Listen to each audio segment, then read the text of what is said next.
People, yes, you see that little logo over there. Now, I gotta do a couple technological things over here, but you guys know what time it is anyways. Every time we start this damn show, it's time for that pre-show. What is up, people? Hello, how you doing? What is up? What is up? What up in the house? I had to actually start a rabbit and do things like that to get my people over here in the chat to actually see what's going on.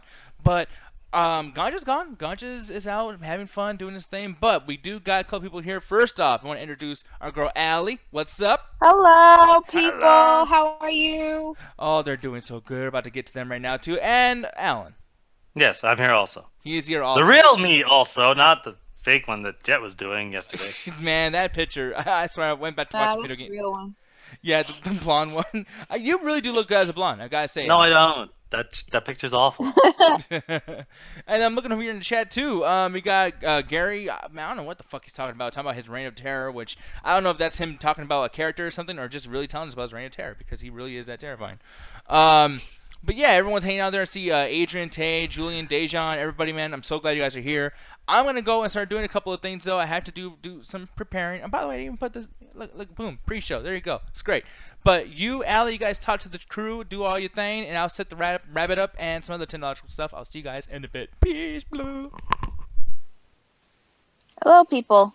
Did he seriously put a fucking thumbnail of two girls kissing as the fucking thumbnail for our show today? I did, Yes. I did, but I just like how you're just man. I thought I Alan just was saw that. I'm like, oh god.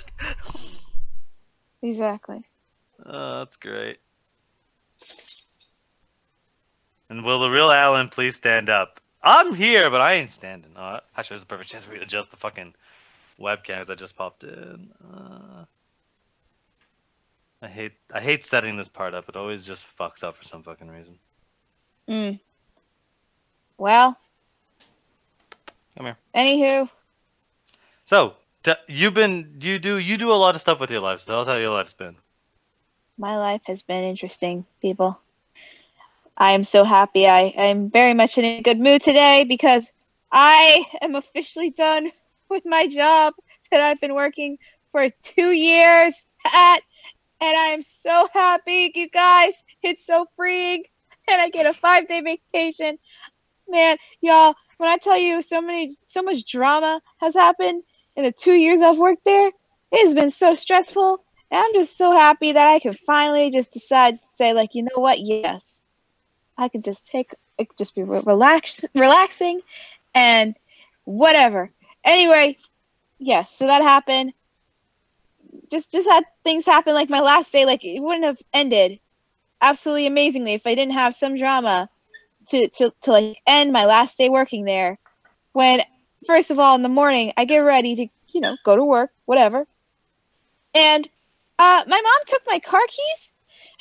And so I literally could not go anywhere because I have one of those cars that you press to start, but Okay. my remote, the key that's on my car key chain, it doesn't work anymore. Like the battery stopped working. So I was kind of stranded because my mom took my working key. And anyway, Is that your mom right now? yeah, she was like, you need to go to Mazda and see if they can get you another key. And I'm like, yes, mother. But anyway, I do this, and I'm calling my job, and I'm like, hey, so my car won't start because I don't have the working key, so I might not be able to make it in. I'm gonna try my best to see if I can get it to work. And manager's like, okay, kind of sucks because it's Saturday and kind of needs you Saturday, but see if you can update me or whatever. And I'm like, okay. So after Googling, because, the car manual is completely helpful, I Googled to see what the heck I was supposed to do. And it turns out there is a manual way to start the car. So that's what I did. And then So you right when I'm hotwired it? about... Nah, I didn't hotwire.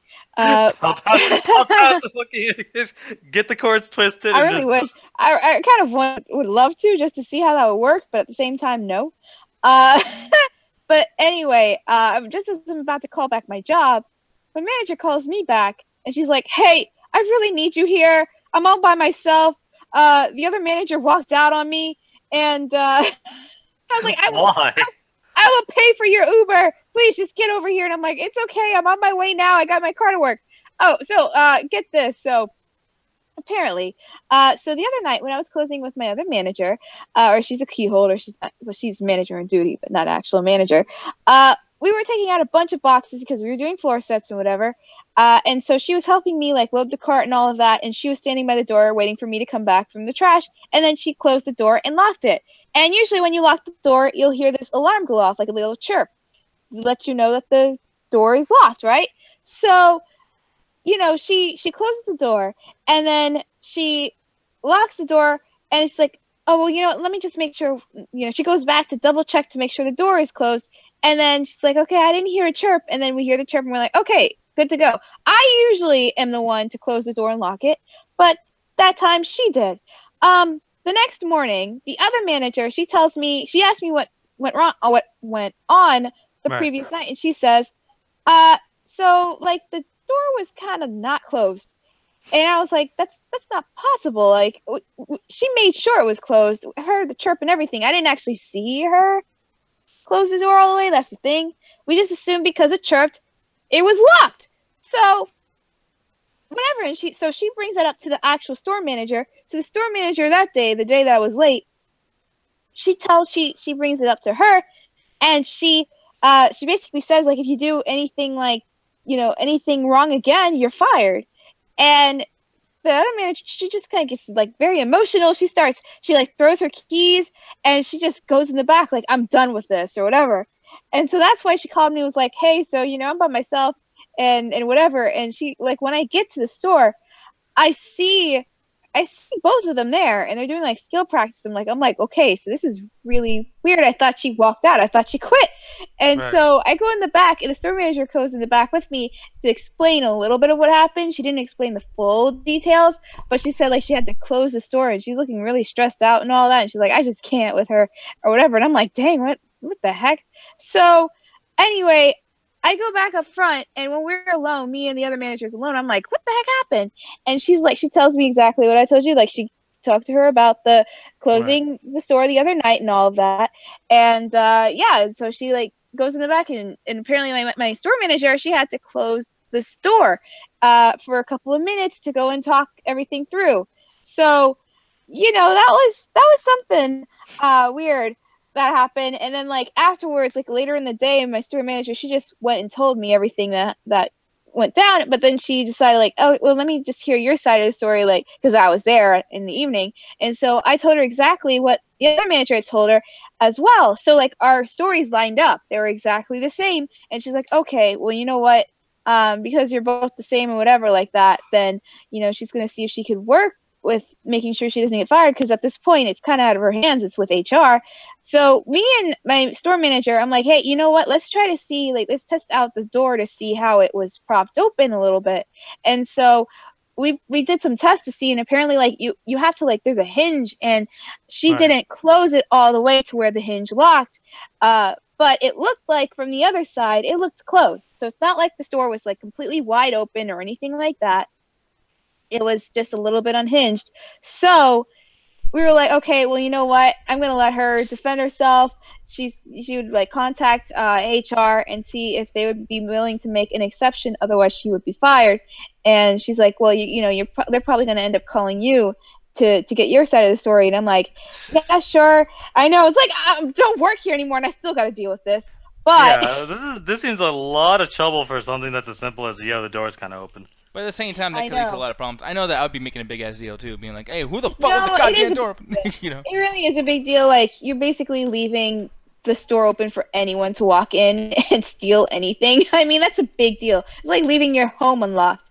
So I get why it's a big deal. Like, you know, she would be fired, but she was very adamant about making sure the door was locked. I guess she just didn't get it all the way. So I just feel like in this situation, it's not like she opened the door wide open or anything, that she should at least be like given some sort of like write up, but she still wouldn't be fired. But anyway, yeah, you know, that all happened on my last day. And then apparently she told me like another coworker the other day had like a freak out or whatever, and I'm just like, what the heck is happening with this store? Like, everyone's just freaking out, going crazy. I'm just like, I'm just done. I'm ready to get out. So, you know, that happened, and that was wonderful. I mean, I have to But, give you you know, kudos for just not having that moment where you're like, you know, I'm leaving anyway, so fuck you guys, fuck this, fuck that, fuck that. I mean, Man, I'm trying to be a good sport, but oh my Yeah. god, I really wanted to. Yeah, no, and I mean, I don't know. I give kudos to that because for me, I've always taken advantage of the fact that I know I'm gonna be leaving or I know I'm gonna get fired, and I just start misbehaving a bunch. Like I'll start acting like a fucking asshole. Like I'm a grumpy son of a bitch on my last days of work. So it is what it is, man. I But didn't care. no, but hopefully everything's gonna be cool now. I know you've been struggling with work and just a lot of crazy shit like that in the last few months. So hopefully everything else is gonna be, you know, cool leading up to your new jobs and things like that too. And yeah, freaking hopefully we see you more often too. You've been gone for a lot, Allie. I'm so sorry. They had me overworking, overlapping 2 jobs. Like, you know, I just started one and then I had to leave that new job because another better job happened. But then I was working 2 at the same time, and yeah, it was rough. But it's all good now. It's all good now. But you know what? People's going to be all good now as we get into the show as well. So, with that said, I'm actually going to go and turn this into the actual show portion of what we got going on. So, we'll see you in a couple of minutes. And with that said, I guess it's time to say peace out, but only for a few seconds.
Ah, so loud. Sorry about that.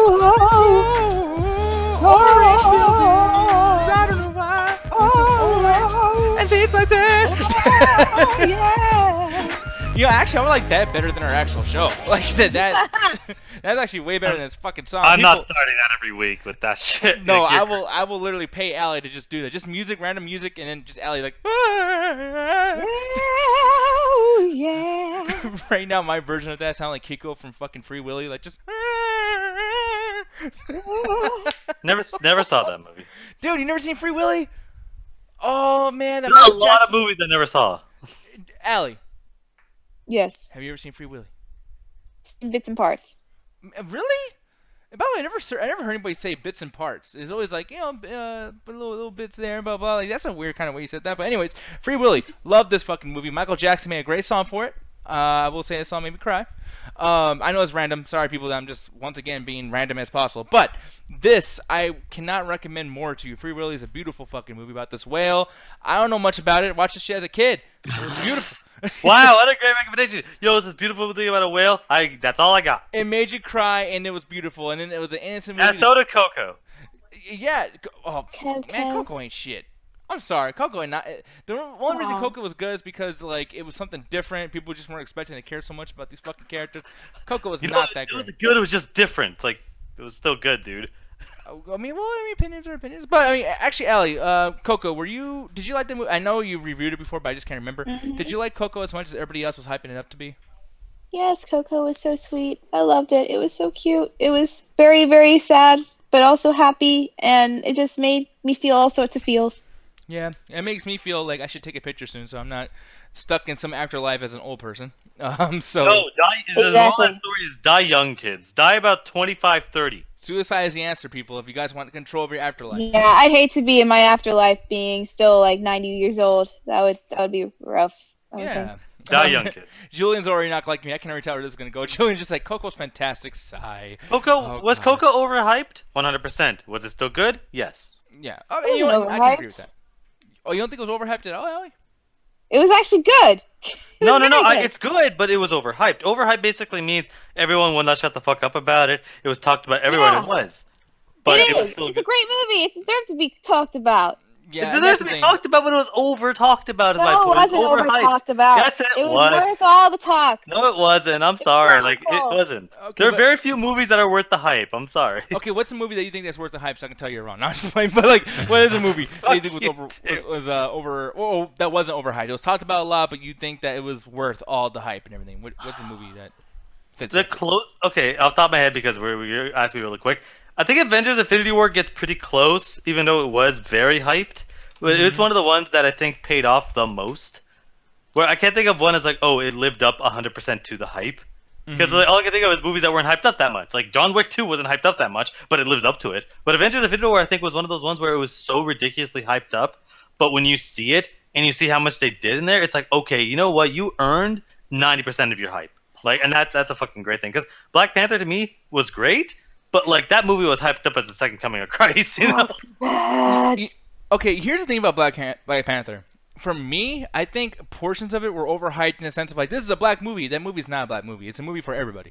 But I think that lots of people were going into it thinking like, oh, it's gonna be a complete black movie and it's gonna be just for black people. And I'm like, honestly, dude, like looking at it, there's really not a lot of stuff that I don't understand as a person who's not black.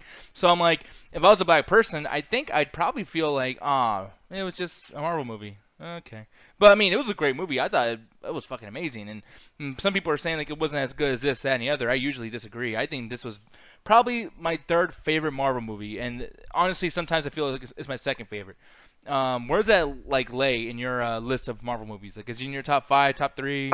Definitely top 3, because you know, I'll always like. I'm kind of debating which one I actually enjoy more, either Avengers 1 or Civil War. Because I love them both for basically kind of the same reason of there's so much character development in that movie for everybody there, and then there's a lot of good action where I felt that Civil War had a lot of good, what I personally love, hand-to-hand combat fighting action, and Avengers had a lot of the spectacle action. But I'll still have a special place in my heart for the first Avengers because it was the first time that this was brought together. So it's like I can't sit there and be like one is better than the other. Those are definitely number one, and then Infinity War is like right below that. Yeah, how about you, Ellie? Where does Black Panther kind of like sit on your list of best movies? Like top 3, top 5, top 10? Best movies of all time, or best comic book movies, or best Marvel movies in a Marvel list. The 20 MCU movies. Probably like fourth. Fourth? Really? That's surprising. No! Damn! I guess the dog disagreed. He disagreed. I was like, oh, fuck you, bitch. Nah, on my list, I'd probably like Infinity War is number 1. Damn. And then number 2. What was number 2? Oh my god, Civil War. Civil War was number 2. Number 3 is Spider-Man: Homecoming, and then number 4 is Black Panther. Well, that must feel really good for you to say that the top 4 favorite MCU movies are the movies that came out in the last 2 years. Like, that's kind of a big deal. Pretty much, yeah. Yeah, I mean, like, because the thing is, like, most people stay in the nostalgia of shit that came out a long time ago, where we can't really I mean, it's like some people look at things like, oh, it's the first of, so that's why it's good, and it's like it's nice to hear that the sequels don't suffer from sequelitis. Like, people can still like sequels, and it can still be great, you know. Yeah, exactly. I honestly would not expect that a third of a film, you know, Civil War being number 3, I think. Or no, it wasn't number 3 because it was a Captain America sequel, so it was, I don't know. But that was one of the best at the time, and you just keep coming out with them, and I'm like, I'm wondering when it's going to stop at some point. Like, I'm wondering what's the first Marvel movie to come out that's going to suck ass, but we'll see what happens with that. It depends. What's your definition of sucking ass? Because a lot of people say that about Thor 2, Iron Man 3, and I'll personally say that about Guardians 2. Yeah, and man, I don't know. Honestly, at some point, I want to watch movies that you've hated that are usually popular and just give it one more shot. Like Guardians 2, man, I really feel like maybe you just had a bad day that day or something. And I like the first one. The first one to me was a perfect blend of you had your comedy and then you have your serious moments. The second one just said, fuck it, you're only here for jokes, so we're gonna do jokes, and let's have a 5-minute action sequence in which you're following little Groot as he's walking down fucking Main Street while there's a fight in the background. Like, I was fucking steaming mad from the moment that movie started. But the thing is, people, is that if you guys disagree with Alan or disagree with me or agree with both of us, you guys can tell us later on in the show, because when we get into the flex and chill, it won't be just Freddy versus Jason that Alan is going to be reviewing. We're going to be talking about movies that you guys want to review. So, when it comes down to it, you guys are going to get into the call and hang out with us. And I guess I'll go ahead and take over. You know what? No, fuck that. Allie! Yes! Allie, you, yes. rules. Get this shit. Oh you got God. this. Yeah, okay. All right. You guys ready for this? I'm ready. All right. Oh. Rule number 1, people. Newcomers join the call first. We like to invite all the people that just found us to come on. So, just be patient. You'll have your time again to talk, but just let the new people come on first, all right? Rule number 2, don't talk over each other. Hey, shut up! See how just amazingly awful that was, and how just rude? Don't do that. Rule number 3, no nudity. Wait, what do you mean by no nudity? Like, what can we show? She was about to say it, and you cut her off. Listen to the rules. Exactly. Read rule number 2 again. No nudity, people.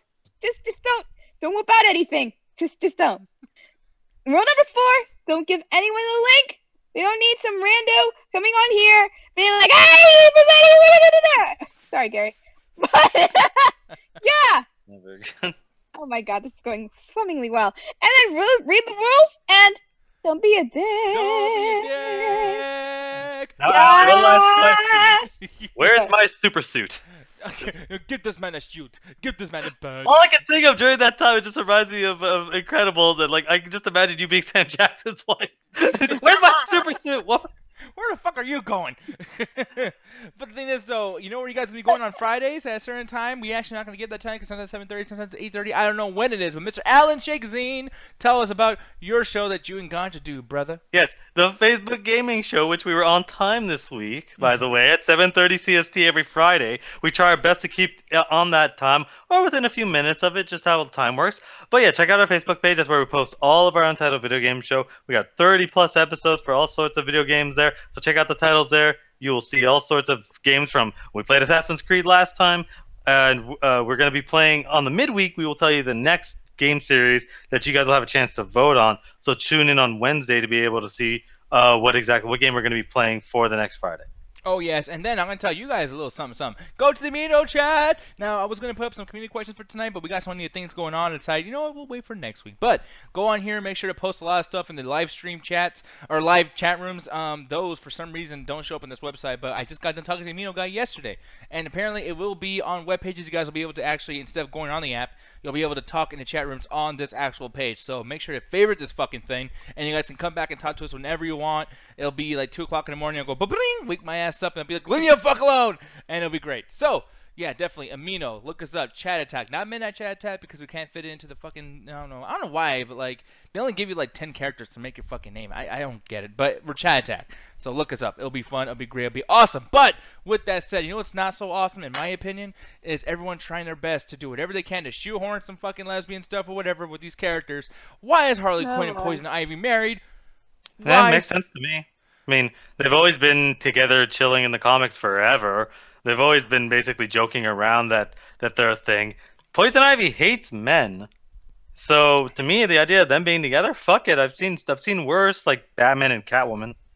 True, but it's sexuality to these characters. I mean, dude, we gotta keep in mind that this is, and I'm not saying it's not appropriate for children to see this because I hate when people fucking say that. It's a DC comic. At some point, somebody got eviscerated in there. Yeah, we'll be fine. Yeah, but I mean, for me, it's why is this even important at this point? Why would actual villains get married? If this was a face, I'm saying face because I just did a bunch of wrestling stuff, so I have that in my head. But good guy, not fucking face right now. No, I get what you mean, but a lot of these. Wait, what's up? Did he get kicked out? Alan, he's gone. He's gone into the abyss. No, the guy. This is what happened. He's gone down the rabbit hole. You guys, let's take a moment to remember our dear co-host and friend Alan with Penelope. They are both gone forever. Oh yes, they turned into ashes. It's unfortunate. Just press F for respect, and I guess it's just me and you, Nick. He was always wrong. Yeah, no, that's the thing that I think Julian would actually pay for that in the headstone. Here lies Alan Shakazine. He was wrong. About everything. Oh god, man. But here's the thing. I know you like your DC and everything too. Let's go ahead and shoot the shit over here. I feel like this is kind of something that shouldn't be happening. It's not really important for these characters to do this. Do you agree with me, or do you think I'm just full of poo-poo? No, I think this it makes sense just because so many people have shipped them for so long, but it's just like I really wish they didn't. Because I mean, I get it. Like Harley Quinn was first with the Joker, and then she was like, "I'm a strong, independent woman. I don't need no man anymore." And she got out of that. And Poison Ivy was always the girl to back her up, being like, "Hey, girl, why are you in this abusive relationship? Like, you should be getting out of this. Like, why are you doing this?" And she's always been like a good friend to her and all of that. But I don't know. I just always saw them as just best friends. You know, it's just like I get it, but I just wish it kind of wasn't that. Yeah. But you know, it's just for the Injustice comics. It was like an otherworld type of story. It's not like it's in the main canon or anything like that. So, I mean, people shouldn't get all that. You know, shouldn't get extremely crazy about it or whatever. It's just part of an off like storyline. But Yeah, and I know that I don't really like this. Yeah, and I know that the intention of this was the intention of Paul Dini or Dini. What's his name? Paul Dini. Paul Dini. Okay, yeah, Paul Dini and director for like the animated shows and things like that too. Bruce Timm. They wanted to do this since I think 1999 or something. Like they're trying to get it into the continuity or the canon. And I guess we were finally allowed to even have somewhat of a romance in 2015. I guess that was in the comics, or I guess in the game or whatever the fuck. So it's kind of strange to me because it's like, okay, granted you're doing this now and it's happening after so many other characters, so many other shows have done something like this, but why didn't you guys just do it ahead of everybody else? Like if these characters actually made sense to have a relationship and to get married, you should have done this shit a long time ago, in my opinion. I mean, do you feel the same about that? Yeah, I mean, well, they've been trying for so long, but just because like people really like the Joker and Harley together and their relationship, and how stupid, you know, how awful it's been, but also like just interesting that that dynamic has been. I get why like they haven't been able to push it. But like again, it's like I don't like it, but I completely get why they would be together. Because I mean, like they're really close, so I get it. I do. Like it's odd to me because you know I've just seen Harley Quinn and the Joker for so long, Yeah. but honestly, like I'm not surprised that Paul Dini and Bruce Timm have wanted this for a long time for them to be a couple. Like of course, it hasn't been till recently that people have really warmed up to you know the LGBTQ community and all, and you know and their relationships and telling their stories and all of that. So like putting that finally in the comics, it's like that. Yeah, that does take years. So, you know, whatever, you know, good for them. Whatever. I hope they live happily ever after. Whatever. I'm looking at chat too. Basically, how this Julian says YouTube was like, no more of Alan's InfoWars bullshit. Gary saying he got raped by birds. The world lost Penelope. Damn, I don't know what the fuck I was about to say. Penelope. Wow. What is happening? I don't know, man. Man, Thanos just took half my mouth. Oh my God, Alan went. He was one of the people that we lost. You know, during the Infinity War. Yeah. He turned to dust. I know it's like one of those things from that site. I actually like the idea of that website, the Thanos Kill Me site, and like it's like, yeah, you've been spared. Oh, did you register? What did you get? You know what? I did not register. Because I don't want to know if I'm No? dead. Why would I want to know if I'm dead? That'd be horrible. Well, I did, and I was spared by Thanos. See, that's because you're one of his daughters. Like you're like that. You're like Nebula. What's her name? You know, I'm not gonna lie. I totally get Thanos' side, and I was like, you know what? It's admirable. I don't agree with everything, but it's admirable, and I get it. And so he spared me because of that. Okay, so but let me ask you this though: were you admirable of what he did when he met Gamora when she was a kid? Because that shit was just brutal. That was some like street gang shit. That was very, very brutal. I didn't say I agree with everything, but I do see his point in like making it so that the universe, like half of it's gone, so that everyone can thrive and be happy and have food and you know materials and stuff like that for everyone. Like I get it. Like everything's overpopulated. What are you gonna do? There's always gonna be poverty. There's always gonna be disease. Get rid of half the population, you're good. Yeah, that's true. I just wish you would do something better, like maybe like have everyone do a survey and then start killing them. Like, hey, you know, are you this useful? How smart are you? What can you do? Where's your talents? Oh God, you're just in the fucking way. Goodbye. You know. Well, you know, in this way, it's unbiased, and you know, so it's even, and it's fair. So I would rather it that way than like to have just a bunch of rich people survive, or just you know whatever. That's so true. you know, Deja's saying. Oh, I'm sorry. I'm over here interrupting you and shit. No, You're but Dejan's saying he guesses Poison Ivy is a favorite or a lot of women who claim NAS. What's NAS? Do you know what that is? NAS? NAS. Yeah, I think isn't that like a sexuality or orientation, sexual orientation thing? Google. Let me see. See. I'm gonna look this up. Listen. Okay, the first thing came up was Nicki Minaj. Network attached. Network attached storage. Yeah, Jesus. I highly doubt that's it. Max says Joker was abusive to Harley and Ivy actually loves her. There's always been that tease of them being lovers in the comics and in the cartoon for years. Now, the thing is, this is my issue with Harley Quinn is like, okay, so who is like, I mean, like, it's hard to even explain to because I know they're not going to do something where like Poison Ivy is the man of the relationship or whatever. But it's like, it's one of those problems I have where, you know, Harley Quinn is always just fucking fucked with all the time. Like, Harley Quinn is always abused by Joker, or she's in love with Batman, or she needs a man, or blah blah. Yeah, she's never been in love with Batman. Well, not in love, but just like flirty, and then like just needs him for shit. Like in the beginning of The Evil Within, this new Batman or Enemy Within, not The Evil Within, but that Telltale game series. In the first season, and just the first episode of season 2, she was very much like just enamored by Batman, or Bruce Wayne at least. But then towards the end, they do change it where Harley Quinn becomes more psycho than Joker. And, you know, she does get a spot where she's kind of badass, but it took so long to get to there. And I almost kind of get confused as to why so many people even like Harley Quinn and are mad because of Margot Robbie's, you know, presentation of her or whatever. Because it's like, dude, she's never really been respected in any lore of any Batman, you know? Okay. Go ahead. So they've changed her character through so many years. You know, it's not good for me. I used to be a huge fan of Harley Quinn. I named my freaking dog after her, so that's just, you know, evidence there. But like, she first started out in Batman the Animated Series, and because her cartoon, first of all, she had like a very like innocent sort of quality to her, even though like, yeah, she was, you know, doing a bunch of bad stuff as well.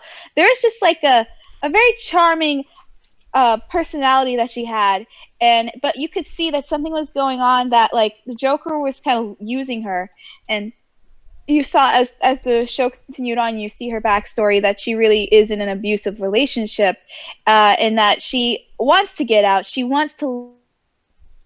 He's pulling her back in, and she loves him, even though she knows it's bad to love him. And so it really is that domestic abuse situation where like, he really literally like throws her around, like slaps her around and all of that, and uses her and all of that, and she knows it's wrong, but she just can't help but go back. He is really like a drug.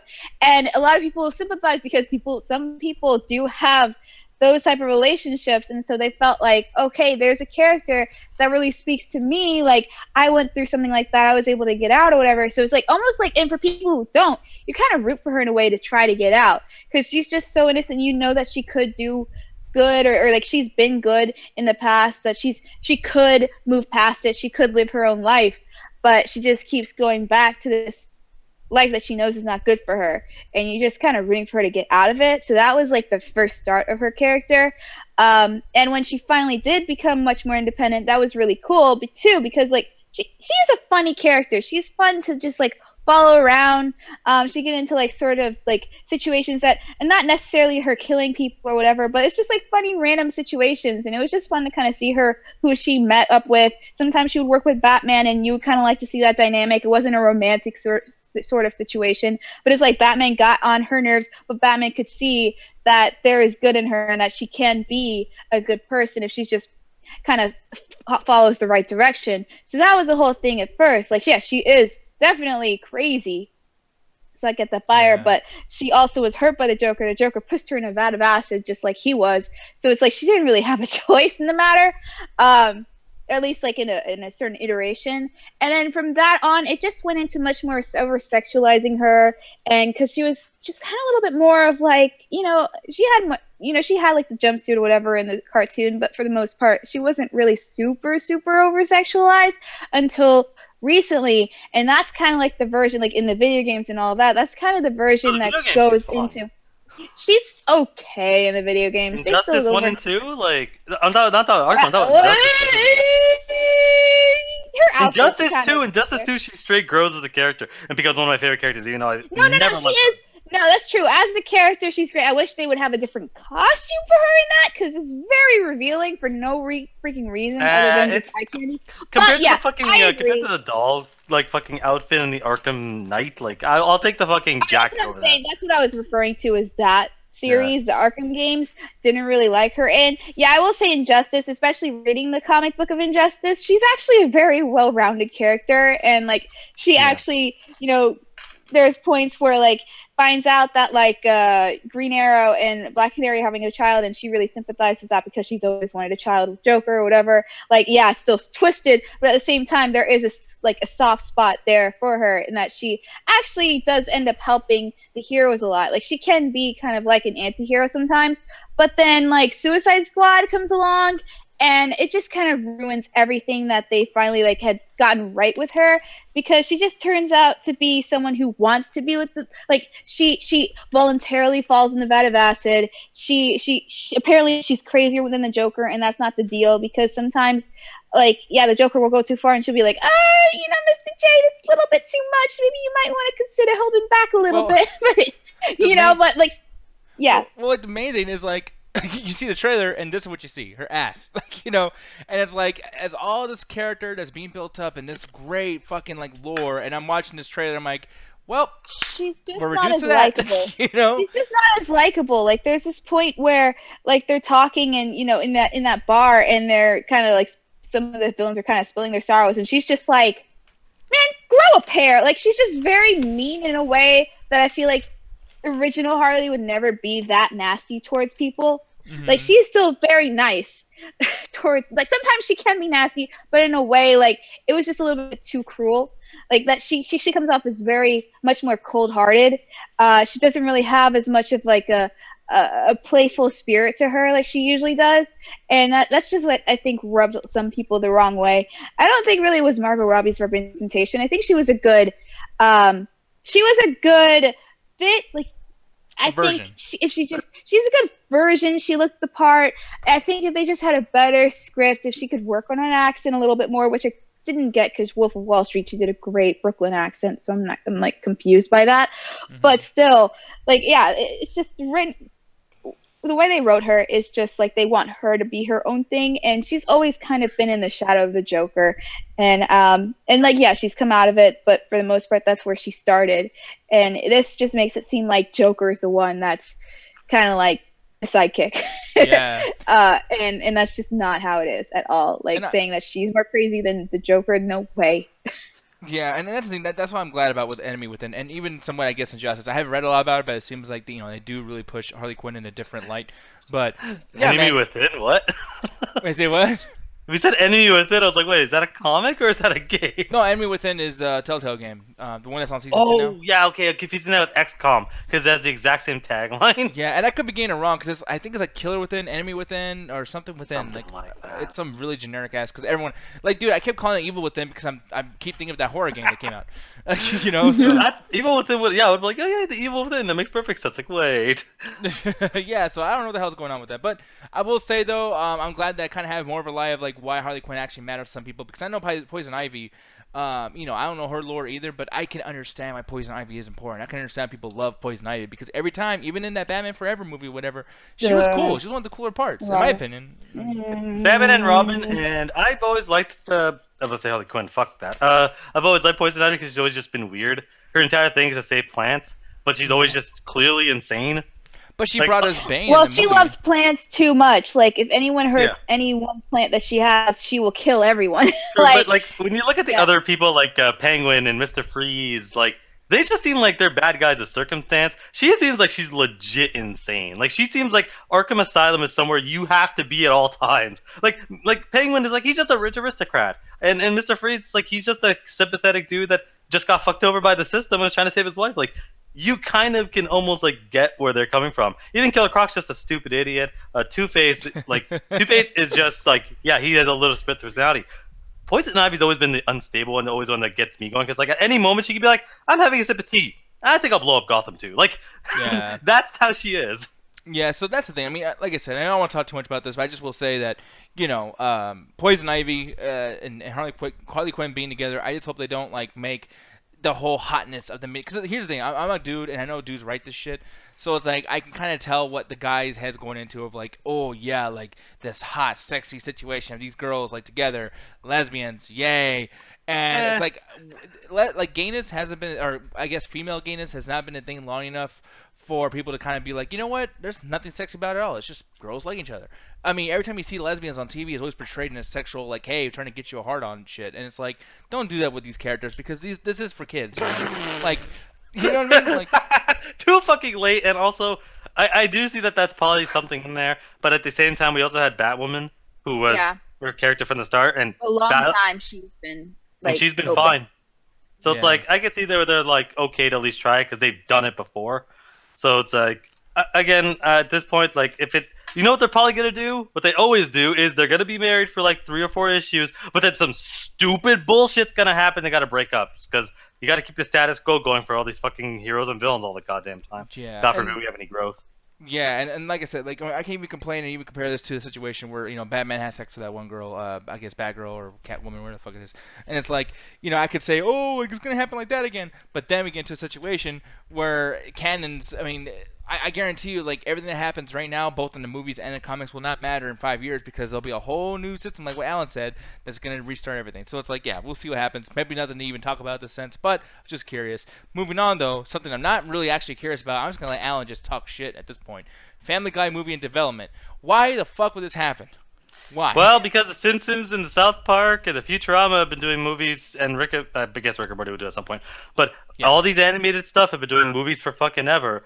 So now the fact that I guess Fox is like, well, officially, like, hey, they've probably been working this for a while. But honestly, I'll just talk about this. I don't like Family Guy. I really don't like Family Guy. Family Guy's always been a knockoff Simpsons. But like, let's be more adult and we'll do more adult jokes because Simpsons has always been kind of semi-family. So they don't get away with doing as much, you know, piss and shit and boobs and sex jokes. But Family Guy, because we're adult, and honestly, like, I'm sure Little Ragnar at some point is going to say it hasn't been funny since season 3. I remember the exact day I stopped watching it. I will never forget this day. It was right after the South Park episode, and a lot of people remember this because it was one of the famous episodes. But there's a South Park episode where it's like, oh, the family, they discover the secret of Family Guy, and all the writers are whales or manatees. And you're like, what the fuck is this bullshit? And it's like, yeah, they have all these manatees in like this tank, and they throw these random balls into this weird formula. And it's like, yeah, 4 random things in a cutaway gag. And it's like, that's the formula for Family Guy. And it's just a bunch of manatees just throwing random words together. And I was like, oh, that's so fucking funny. I'm having a great time with this. Oh, Family Guy's on. Let me watch it. Oh no. Oh, God. Yeah. They broke the formula for me so hard, I never watched it again. Because I always hated Family Guy. I was like, these jokes suck, and it's just always this cutaway. But I never realized there was a formula until the South Park basically said, there's a fucking formula. Here's the little formula. Yeah, and I wish someone would actually show the formula of South Park to make you scared to watch South Park. Because it's funny how they throw shade like that, and they suffer from the same problem sometimes, you know. The thing is, South Park can be formulaic, but it's not as overt, or it's not as like per episode or per joke. A lot of what they're doing is they have their own weird stories, but then they have their own, like, let's talk about pop culture. But a lot of their episodes aren't like breakdown, like, okay, this is how every single joke goes. It's more of just sometimes they have a random joke here, a random joke there, or it's interspersed. Family Guy, it's so formulaic. It's so formulaic, every joke they had. And people say, oh, they got better, you know, in the next seasons, but I was done by that point.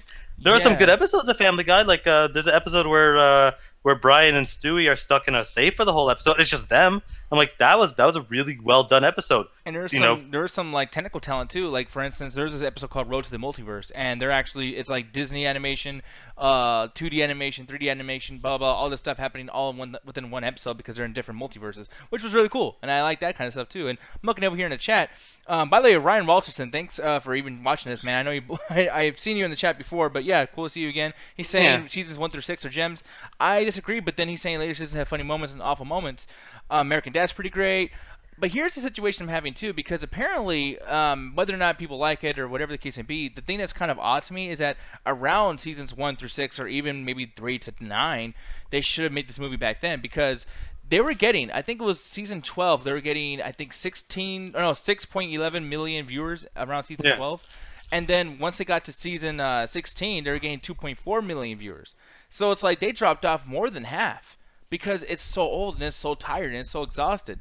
And it's like, now you're gonna choose to make the movie? This is such a bad business. I mean, like, forget about the idea of like, this is bad because we don't like this shit, because we're trying to be, you know, as fair as we possibly can be.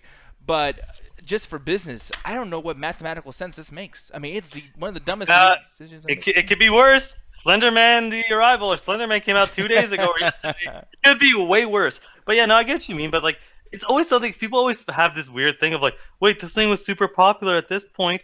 Well, why don't they make it? It's like, it takes at least 2.5 to 3 years, depending on what you're doing. If you want to do just a straight 2D animation similar to the show, you get 2 years. If you want to make something like the same level as we were talking about earlier, Coco Incredibles, it takes like 4 years. And that's like 50, 60 to $100 million, depending on your project. So I can get where they're like, well, we could basically have all of our writers do nothing for 2 years and just work on this and have our show suffer, or we could continue the popularity of our show. Oh, the show's not doing so well? Well, now we can free some resources to kind of, you know, boost people's faith back into the series. Like, hey, there's a big movie coming out.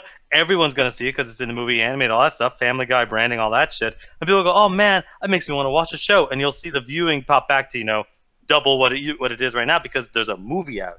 Yeah. And it's one of those things where it's like, yeah, and June's like saying everyone watches every single day. It's like, just because people watch every day doesn't mean a lot of people watch it all the time, or there's a lot of other stuff for people to fucking watch, so it makes sense. Like, Simpsons have been suffering this forever. I have a friend of mine who wholeheartedly believes they should have ended the Simpsons series at that first movie. And I kind of agree with him. Yeah, and I mean, you even brought up the Slenderman thing. I'm going to show you an example of what Alan's trying to get at right now. Right now, Slenderman has only made $4.9 million. Now, obviously, in the next couple of days, it's probably going to make its money back a little bit to the point where it might only made $4 million? What's the budget? Well, see, the budget, as far as what I've known, is $28 million. It doesn't say it on here, but I've read in other places it has $28 million budget. And it's like, okay, this might make $12 million to maybe $15 million at the end of the weekend. And it's like, dude, they just failed. They just failed for horror video game movies. You just fucked it up. You know what I mean? Because they're not going to be able to make the $20 million budget back, and that's a small budget for a horror movie. Yeah, and I rarely ever say these words, but this movie came out 5 years too late. Yeah, absolutely came out 5 years too late, man. I mean, when was the last time anyone even talked about Slender Man the movie, or I mean the video game? Literally around 2010. Yeah, I mean, this is stupid as shit, y'all, and it's like, what, in 2022 we're gonna get a Five Nights at Freddy movie? You know, like, this is fucking silly. This is stupid. that seems like an easy movie. Just found footage and some animatronics. Like, that doesn't seem so difficult. Yeah, man, and it's just like, you know, people, when you do, like, people are still talking about Metal Gear Solid movie. I'm sorry, but now that's stupid. I've wanted a Metal Gear Solid movie since I was a kid. Stop now, because if it comes out, there's no way people are gonna like that movie, and there's no way it's gonna do well, because who gives a shit anymore? I don't know. I feel that way about a lot of things. Halloween, for instance, too. That's another situation I don't like. Halloween's coming out. Why are they coming out with this Halloween movie and nothing's really kind of like helping the movie do good? You know, it's not like a whole lot of horror movies. The slasher films are definitely out right now. You know, and then still you're doing something that we just saw be done 10 years ago with Rob Zombie's 2007 Halloween movie. Well, sometimes they want to restart something. When you Slenderman is just like, that's been sitting on the shelf for 5 fucking years, and they're like, just release it. Who cares? If we make the dollar off of it, it'll be better than it sitting around. But with Halloween, it's like they probably want to restart the slasher genre, because that was something that went on for a long time. But the Rob Zombie and a lot of the Platinum Dune stuff didn't really didn't really like spark it up again. But like, hey, Halloween, you know, probably was one of the ones that started it, so let's give it another chance. Yeah, I'm looking here in the chat too. Ryan Walterson saying that you know, Bob's Burgers are going to get a movie in 2020. That's something that does have potential, because that is something that's going on currently, and it doesn't make sense to do that. You know, Futurama ended and it was super popular. Yeah. Oh, that's something you said, Alan. Hey, yeah, and Dylan's basically saying it's like, oh, I bet right now I can find an episode you can laugh. I bet I can start watching it and start enjoying it again. But after a while, you do get fatigued. I was listening to a podcast a while ago, and it's like, no matter how good or funny something is, you start to get fatigued after a while. And I've been watching Simpsons since I was a kid. When all we had was basic cable, all we had was Simpsons and Who Wants to Be a Millionaire. That's the only thing we had on my television. So as soon as I ran home, I'd watch The Simpsons, then I would watch Who Wants to Be a Millionaire. And I loved that shit. I grew up on that.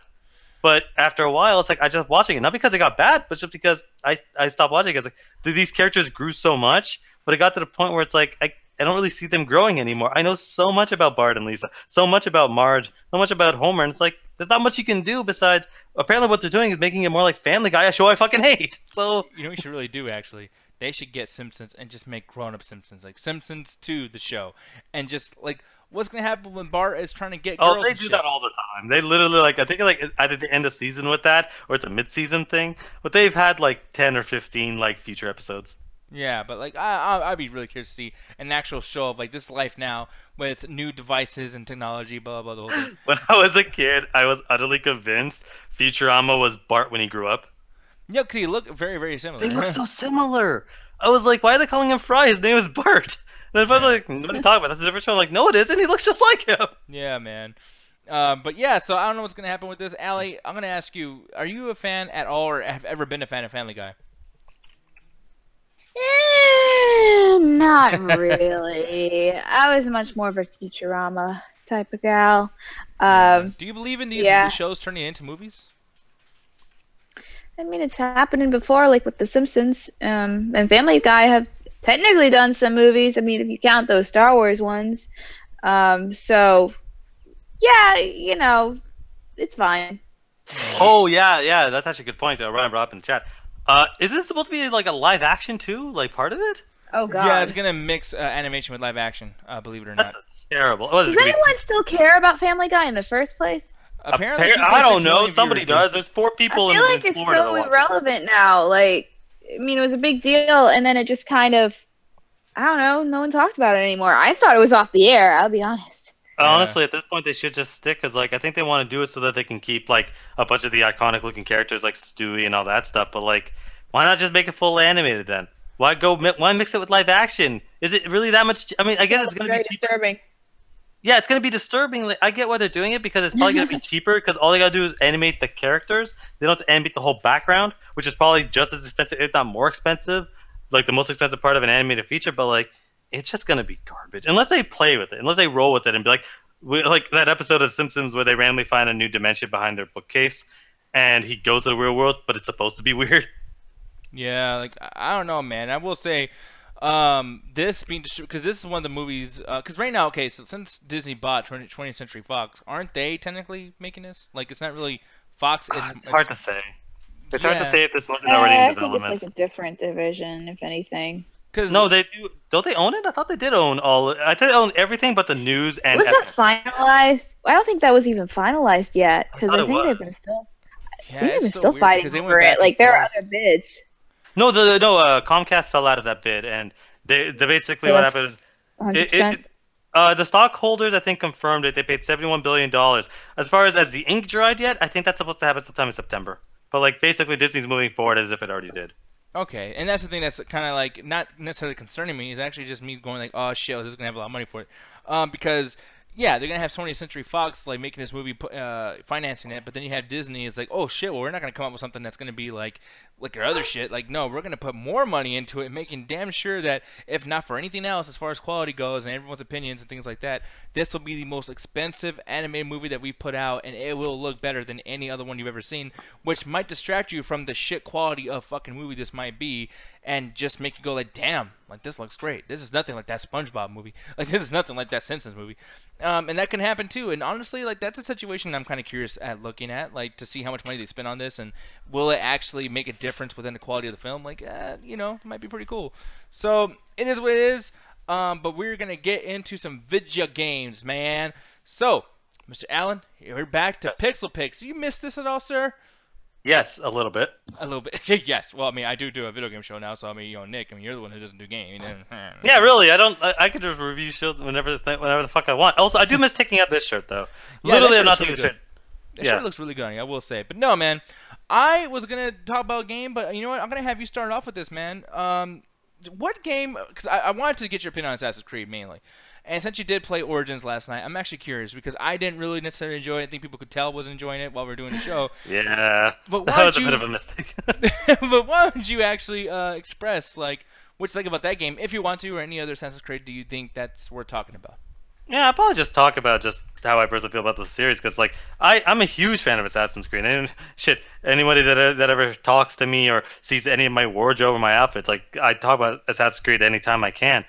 And it's one of those things, the reason I always enjoyed it is because of just how much freedom you have with the world. Because there's so many times when I'm playing like a GTA or Watch Dogs or something, and I'm like, man, if I could just climb over this building, I can get to my objective faster. Assassin's Creed never has that problem. It's like, here's your objective, figure out how you want to get there. Do you want to run through the crowd? Do you want to run on buildings?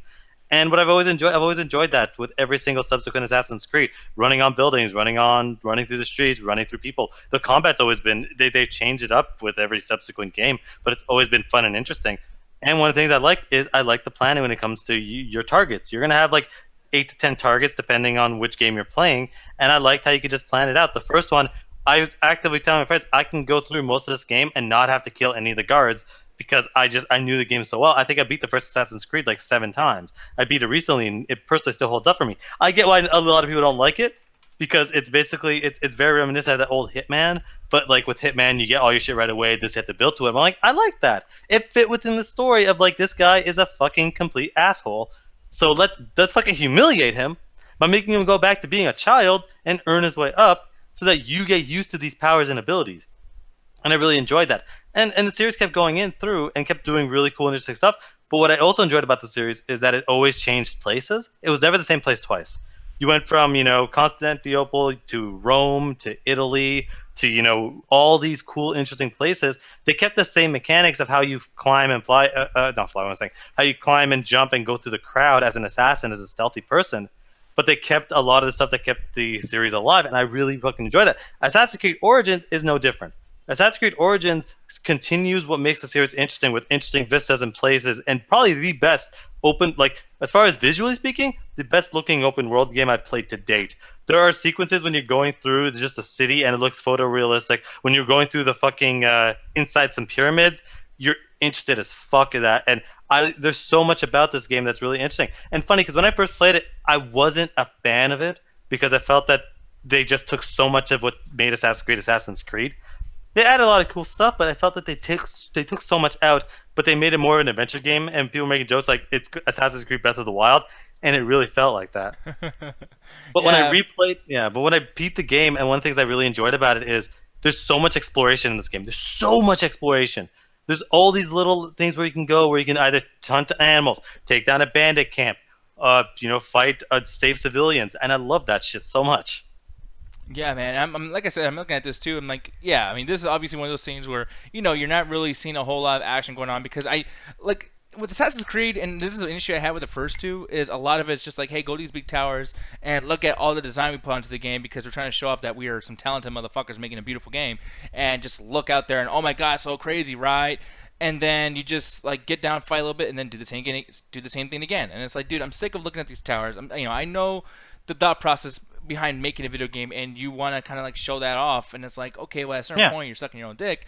I want to play, whether it looks great or not. I want to have fun, and it's like a lot of it's just we're telling a story, this concept of playing one of your ancestors, and it looks beautiful, and you can climb shit. It's like, out of those three things, I mean, everything else is something I can get from a different property. I mean, even Ocarina of Time and Majora's Mask still do things better than the first couple of Assassin's Creeds, which are the only ones that I played, actually. Right. So, and the thing is like, especially the first one is very, very repetitive. But I think I'll say this, as far as what differentiates Origins from honestly probably the rest of them, is just how fun all the little things. To me, this is very reminiscent of Breath of the Wild. Because when you go Breath of the Wild and you're on your horse, you'll always find, like, the way they built it, you always find some little area where it's like, oh, hey, there's a small little camp of random soldiers. Oh, hey, there's a little temple here for puzzles. There's a little thing here for you to explore. There's always a little thing for you to do when you're just going through your merry way. And that's what I enjoyed the most about this, is I never got bored. I was never bored playing this. I'm like, oh, I gotta drive 2,000 meters, or I gotta go 2,000 meters on a horse. Okay, that's cool. There's a bunch of little things to do. So it's funny, because when I first played the game, I wasn't a huge fan of it, because I felt they took so much out of Assassin's Creed, of what I liked, of like how the progression went. But when I went back and played it after I beat the game, and there's still so much for me to do, I almost rediscovered how much I enjoyed the game. One of my favorite things in this game, and it's something I usually complain about in other games, is side quests to me feel very repetitive, of just go here, do this, and grab this. What I love about this game is the side quest. The main quest is good. The main quest is very similar to an Assassin's Creed.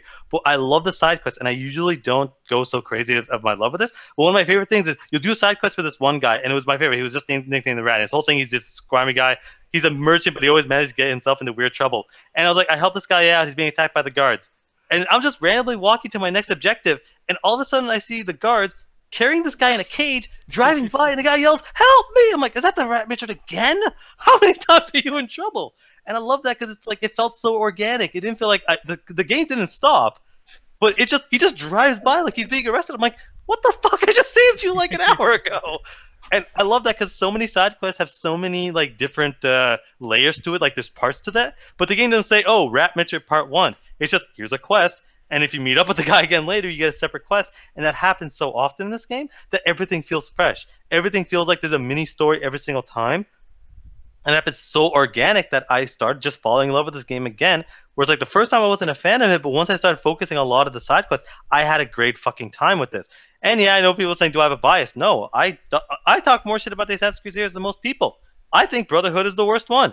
It introduced a speed kill system, and it ruined the next 3 games' combat system. It actually killed Allie's wanting to play it. Allie was like, man, fuck Brotherhood. Or no, Syndicate. I think it was Syndicate, actually, that Allie stopped playing. Yeah, so... You know, it's so bad. Like it's legit. Like it's a filler game. You start off with the apple. You go through some bullshit, lose the apple. You get the apple at the end, and nothing of consequence happens. Yeah, and like sounds wonderful.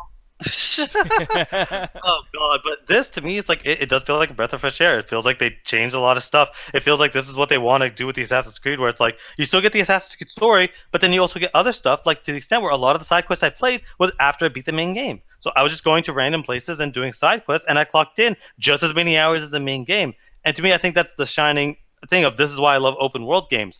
Let me do the story at my own pace, but then let me do some side quests, but make the side quests interesting and explore the world. And I think that's what a lot of stuff, like the hunting the animals was cool too, because I get to upgrade my stuff, but it's like Far Cry. I get to do that at my own pace. You can go through the whole game and never upgrade your stuff, and you'll still be okay, because every time you level up, you get like, an extra 10% or so. So it's like it's not forcing you to do this, but if you want to, you can. And I ended up doing this because I'm like, I didn't really upgrade that much. Let me just focus on upgrading now. So I'd go around hunting animals and all that stuff. And I think that every single thing they wanted to do in the game was sought out. Nothing felt half-assed. From the RPG system to you using your bird to the combat, nothing felt like just throw it in there. It all felt like let's focus on every single thing we want to do with this game and make it the best we can make it. Yeah, and like I will say, I mean, even the upgrading system. I mean, I remember seeing you and use a couple things. I was like, okay, I want to ask you some questions on that. I didn't know what was going on, but like, the idea of the blacksmith thing too. And one thing I had to say about Ubisoft, everyone makes fun of Ubisoft about a lot of things they do. And I will say, like, yeah, there's some hiccups in there with Division, and Ghost Recon Wildlands, shit like that too. And Alan really fucking hates that goddamn game. It's so boring. I fucking hate Ghost Recon. There's not been a single change my mind. There's not been a single good Ghost Recon game. Maybe I'll review it next week. But the first Ghost Recon and the third one was absolutely amazing. I'm sorry, but okay, I'll say this: Advanced Soldier and onwards, they all sucked. Okay, then there we go. But like Tom Clancy, like I love most of Tom Clancy's things. I didn't even play all of them, but every time I pick up Tom Clancy game, I have a great time. But the thing is, though, is Ubisoft. Everyone gives them shit, but it's like the upgrading system alone for every single game, even Division included, is always so much fun. It really is. I mean, I like this stuff over here. I mean, you think it's kind of simple, but it's like they put so much thought into balancing, like why you would have to buy certain items. Why would you not sell an item that's not so great? Why because it has a better stat. I actively went with a spear because I love spear. I personally love spears. I actively went with a spear that was like 30 points below the average weapons at the time because I like spears. I was still able to go through the game no problem, but it was one of the things of just I had fun with a spear. I don't like using heavy weapons. I prefer faster weapons. And to me, it's like there aren't many games with spears in them. So the fact that they put a spear in this game really makes me appreciate a lot of what they're doing with this game. And there's not many games that make you have a loyalty to a weapon because you just like it versus like a damage that's being dealt. I'm sorry, but even Ark is one of those things where I don't feel like any weapon I'm playing with, I'm like, oh, I want this versus whatever has more damage power. I'm just using whatever has more damage power so I can get across. Survivability. This is just there's so much fun. What I love about it is there's so many costumes in this game, but the costumes aren't like, oh, well, this has extra damage. Like you have your own own upgrade system for you actually upgrading your stuff, which you can wear whatever the fuck you want. You saw me wearing Altair's outfit from the first game. I played that the whole game. As soon as I unlocked it, I played it. Buddy of mine texted me. He's like, yo, man, I know you're using Altair's outfit. It's like, fuck. People know me. He literally texted me like, I know you're playing this as Altair right now. Yeah, but like, and speaking of that, I know it's going to be a little bit of a distraction what we're actually talking about, but as far as all the Assassin's Creed games, what is your favorite upgrade system, monetary system, whatever the case may be? As much as a lot of people are probably going to hate me for this, the one that's always going to be the favorite in my heart will always be the first one, because to this day, and this is just how I personally feel, I think that game has the best explanation for health that I've ever seen in a video game ever. Okay. Because the whole thing is that you're in a simulation. So they basically like, you're in a simulation, you can control and do what you want, but in order for us to get through the story, you got to basically be comfortable enough with this world that we created that you can move on through the story. Because right now you're freaking out. It's like imagine if you threw someone in the 4th season of The Walking Dead, to be like, what is going on? So you start them in the first episode and you get them to go up. And what I loved about it is the health system was indicative of that.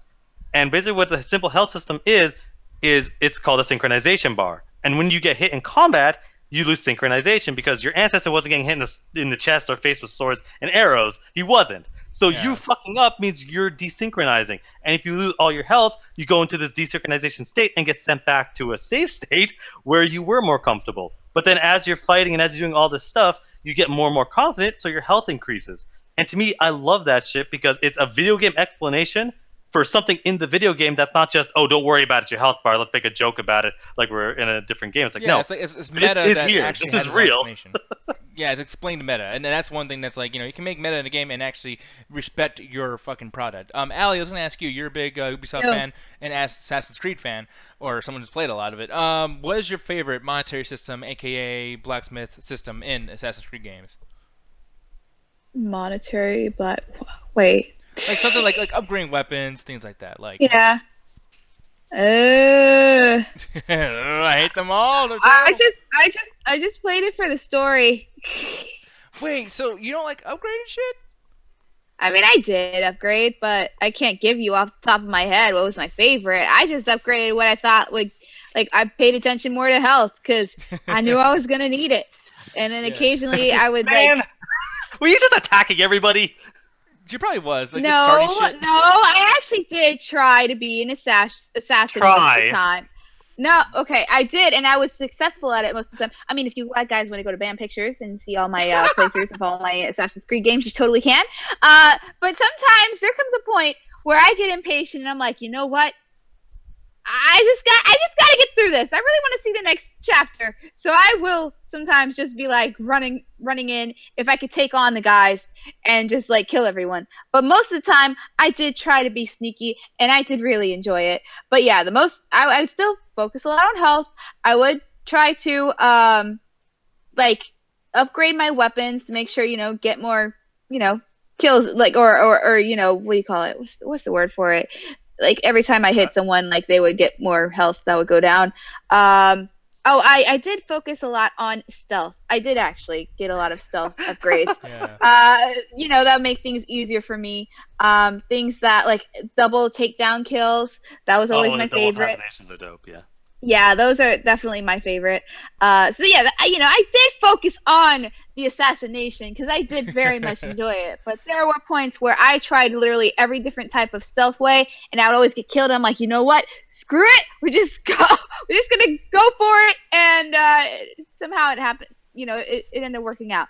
But I always tried to do like the small little mini missions you would get within each chapter if you were trying to be stealthy. Like, oh, you need to take out these many guys, or you need to do this certain way. I did enjoy doing that, so I tried to actually stick to the character and like how they play, or how they would, do a situation. So, yeah. So, yeah, that's what I would do. Yeah, and I mean, like for me, I wanted to fight everybody. I was starting shit all over the fucking place, and then when he took my weapons away in the first Assassin's Creed, I was like, okay, fuck you, because the same thing happened in God of War 3 as well, and I hate that shit, Alan. I really do. But I don't give a fuck. I'm sorry. I don't give a fuck. Fuck what you think. I enjoyed the hell out of one. I don't care what anyone says in the chat. Oh man, yeah, I know. I think Julian was talking shit to you. I'm sorry, I get you and Julian mixed up sometimes. I apologize. No, because a lot of them are fighting right now because it's like I have a problem. Like I love again, except for Brotherhood, I love all the Assassin's Creed games. I have a problem with 2. Not with anything in the game. Ezio's a fucking idiot. He is the worst assassin in that game. He is terrible, except for he breaks every single, with Assassin's Creed 2 and Brotherhood, he breaks every single tenet of the creed except for killing civilians. But you know what the most fun thing about Brotherhood is? Murdering the civilians. Because you can just insta-murder anybody around you. But the guys with those guitars, they deserve to go. 100% they deserve to go, but they're still innocent. My problem with two is he is the worst assassin. He consistently walks up to people and introduces himself. Altair in the first game, when he did that once, got killed. They stabbed him in the gut and said, "Hey, we basically made you feel like you were gonna die." Ezio does that 5 times over the course of Assassin's Creed 2. Every single time he walks up to someone, he introduces himself. Yeah, but that's my problem with him. Is he's a terrible fucking assassin. By the way. He consistently lets a Spaniard go over the course of the second game, where he could have killed him over a number of times, but he keeps walking up to him, introducing himself as Ezio Auditore da Firenze, and then the guy gets away. Like, come on! Man, I don't even... Man, fucking pisses me off in that game. But as far as this game goes, man, and one last thing I want to ask you about, too, is like the Horde mode. I saw you whoop ass last night about the Horde mode. Oh, yeah. And I will say, is that something that's really been in the franchise for a long time, or not really? No. That's the first time I've ever seen it. I love Horde modes because it's just like sometimes you just like I only got like 20 minutes. I don't feel like playing a quest or a story. I got to invest. Let me just load up the Horde mode and start attacking, and I had a great time with that. I think it's a bit simplistic when I compare it to other Horde modes that I played, like Call of Duty, Modern Warfare 3, or Gears of War 2, and other stuff like that. It's very simplistic, but to me, it's something quick in there. I want them to bring it back, especially in Odyssey. That would be perfect for them to do gladiatorial stuff. They could easily do it really, really well.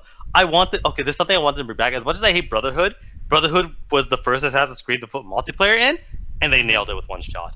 They literally nailed one thing. Like, they nailed the multiplayer in one shot. Because what it was it was very simple. It was, let's say all 3 of us are playing. We all have a target. My target's going to be Nick. Nick's target's going to be Allie. And then Allie's target's going to be me. So we're trying to kill each other, but we also have to watch out to make sure someone else isn't trying to kill us. So people will be on top of buildings. I prefer being in the crowd because no one sees it coming. And it's like, you just go around and you kill people. But the thing is, if you're really good at the game, they'll be like, okay, he's too good at the game. 4 people will have the same contract at you, so you have half the game trying to kill you. And I love the fuck out of the multiplayer with that game. Yeah, man. No, and that sounds cool as shit. And I really do hope they bring all these games in the new game, Odyssey. I haven't even played Black Flag yet. And hopefully I'll be able to play that soon. But with this said, man, you rating this game out of our movie review system, because for me personally, I think it fits this just as well as it does movies. You feel like maybe it fits video games better than movies. So buy it, rent it, stream it, avoid it, fuck it. Where does this land? Definitely a buy it, honestly. Like, even I bought it at full price because I'm a huge fan of the Assassin's Creed series. But if you play it afterwards, you don't really need to be that fan, because it's one of those things where this game stands alone on its own. It's surprising, even though it's like the fucking 10th one in. If you played this, you're good. Like, you honestly, until like maybe the last half an hour, and the only thing is you won't understand why some of this stuff has gravitas. But when they say, when they say the father of understanding, or when they show the symbol, you probably be like, what does that mean? But the story's still incredible from how it goes through and how everything starts. So it's one of those things where if you want to jump on right now, you can easily. Or let's say you weren't a fan of the last, because there's a few people in there that kind of dropped off. If you start off on this one, you're good because it's so different to the other ones. It's funny because I beat Origins and I recently went back and played Rogue. I'm like, wow, these games are kind of rough. But I played it through a steady progression. So honestly, I'd recommend wholehearted buying this. I think it's on sale on Steam or PS4 right now. So you're gonna get it for a good price, and I highly recommend. This is definitely top 5 Assassin's Creed games for me. Oh man, yeah. So hopefully I'll be able to play that soon. But then something I did play, man, that I need to talk about. I need to tell people how great this fucking game is. Everyone's freaking out right now because it was on sale. And it came out, I think, in around October last year or something like that. It's a game called Dead Cells, man. And Dead Cells is this game that basically does the same thing that, Shovel Knight would do, or things like that too, where they basically have a side-scrolling type thing. This is an animated trailer, so I'm pretty much showing you the wrong thing here. But basically what you do is it's just side-scroller. You go around, you hit people. It's like Castlevania. Castlevania Symphony of the Night is what people are actually comparing this to a lot. And, the one That's a good thing. It's the best. People say it's the best one. Yeah, exactly. But the thing is like when you think about this, that's really, really cool. Is you start off and it doesn't really tell you a whole lot. I mean, there's like 2 characters that give you some kind of dialogue, and you can skip all the dialogue. It's very, very user-friendly of like, hey, some people don't like to do this. It'll be there for people who do want it, but just like what I say about MGS4, where, the cutscenes are long and it is kind of grueling sometimes, you do have the option to skip, and this game does it too. Because when I played this game, I just skipped everything and then started playing and doing shit. And I kept dying. It was fucking hard. It's very, very difficult. It's basically Dark Souls and Castlevania put together. So that Dark Souls aspect, I mean, dude, it gets so fucking unbelievably hard. And it's one life. You die one time, you start the entire game all over again. And it could be frustrating. But you do upgrades that, allow you to keep some of the items that you had before, which, Dark Souls has not done yet. And it's something that I'm like, okay, you know what? Just that little bit of caring about me and my fucking feelings, me being angry, makes me want to come back. But the thing is when you do this, you can hear the same storylines, but the storylines actually change. So it makes you want to start a new game to hear the storylines. And what the most amazing thing about this is, the levels are not the same. When you come back to the beginning, the world changes, and you don't know where you're at. Yeah, I heard of the procedural generated areas or something like that. Yeah, and I was like, that is such a great fucking thing for them to do, because this game's still in early access. And I thought it came out. Yeah, apparently it's still in early access, which is kind of odd. And I mean, they're even still doing like 14-minute little videos. Like I'm about to show you something. I think this is from IGN, where they're still showing you like, hey, this is us testing it. And I'm like, why are you still testing something that is new, or that hasn't been new? But yeah, man, there's so many abilities you have on here too. Apparently they changed a lot of stuff. They're making constant updates to this. The music is amazing. They actually sold the soundtrack separately when you buy this the special edition. You know, they do that sometimes. Yeah, I've seen that. Yeah, and then usually with the good games. I know Transition, or what's that shit called? Transistor. They did that too. Undertale did that, I believe, and a few other games with great soundtracks. And this has an incredible soundtrack. The replay value is amazing too. I mean, the bosses. There's so many mini bosses. And you don't have to do anything. We have to go on the internet and figure out how to do this. That the game gives you enough to find out shit within the game. Something that Ark fails to do. Something that a lot of games fail to do. And I like that about this too. But the main thing too, the hit detection, man. I mean, when you hit people and the way it feels in your controller when you kill people, it feels like you're fighting somebody on Street Fighter. I mean, it really has a fighting game aspect to it. You can do it at your own pace. There's no time limits. The only time that they have on there is if you want to do a speed run, they give you extra shit, and you can fight exclusive monsters if you speed run. And it's like, dude, like that's incredible, because no game has that. And there's a whole speed run culture out there on YouTube where people would like to do that, and this will reward you for it, and you'll see exclusive shit that you can't see with somebody else regular playing. I cannot recommend this anymore. The only issue I have, man, this is an issue I've been talking about in 2018 with the gaming industry. It's too expensive. Oh god. Yeah. Really, it's only $20. $20 for a game that could probably be beat in about 30 minutes. I'm sorry, but goddamn, like this game is one of those things where it's so hard, and then you dying just one time, you get sent to the very beginning of the game. It's one of those situations where it's like, I've spent, I think, about 3 hours playing this game, and most of my hours were playing the exact same level because it's so unrelentless. I mean, it will kill me over and over and over again, and even like a small mistake will completely destroy me. And it's like, yeah, that's kind of the same issue I have with Cuphead, man. Like, I'm gonna ask you, Alan, does that unsell you a little bit? Like, this is a game that you haven't played, so you have no opinion of it.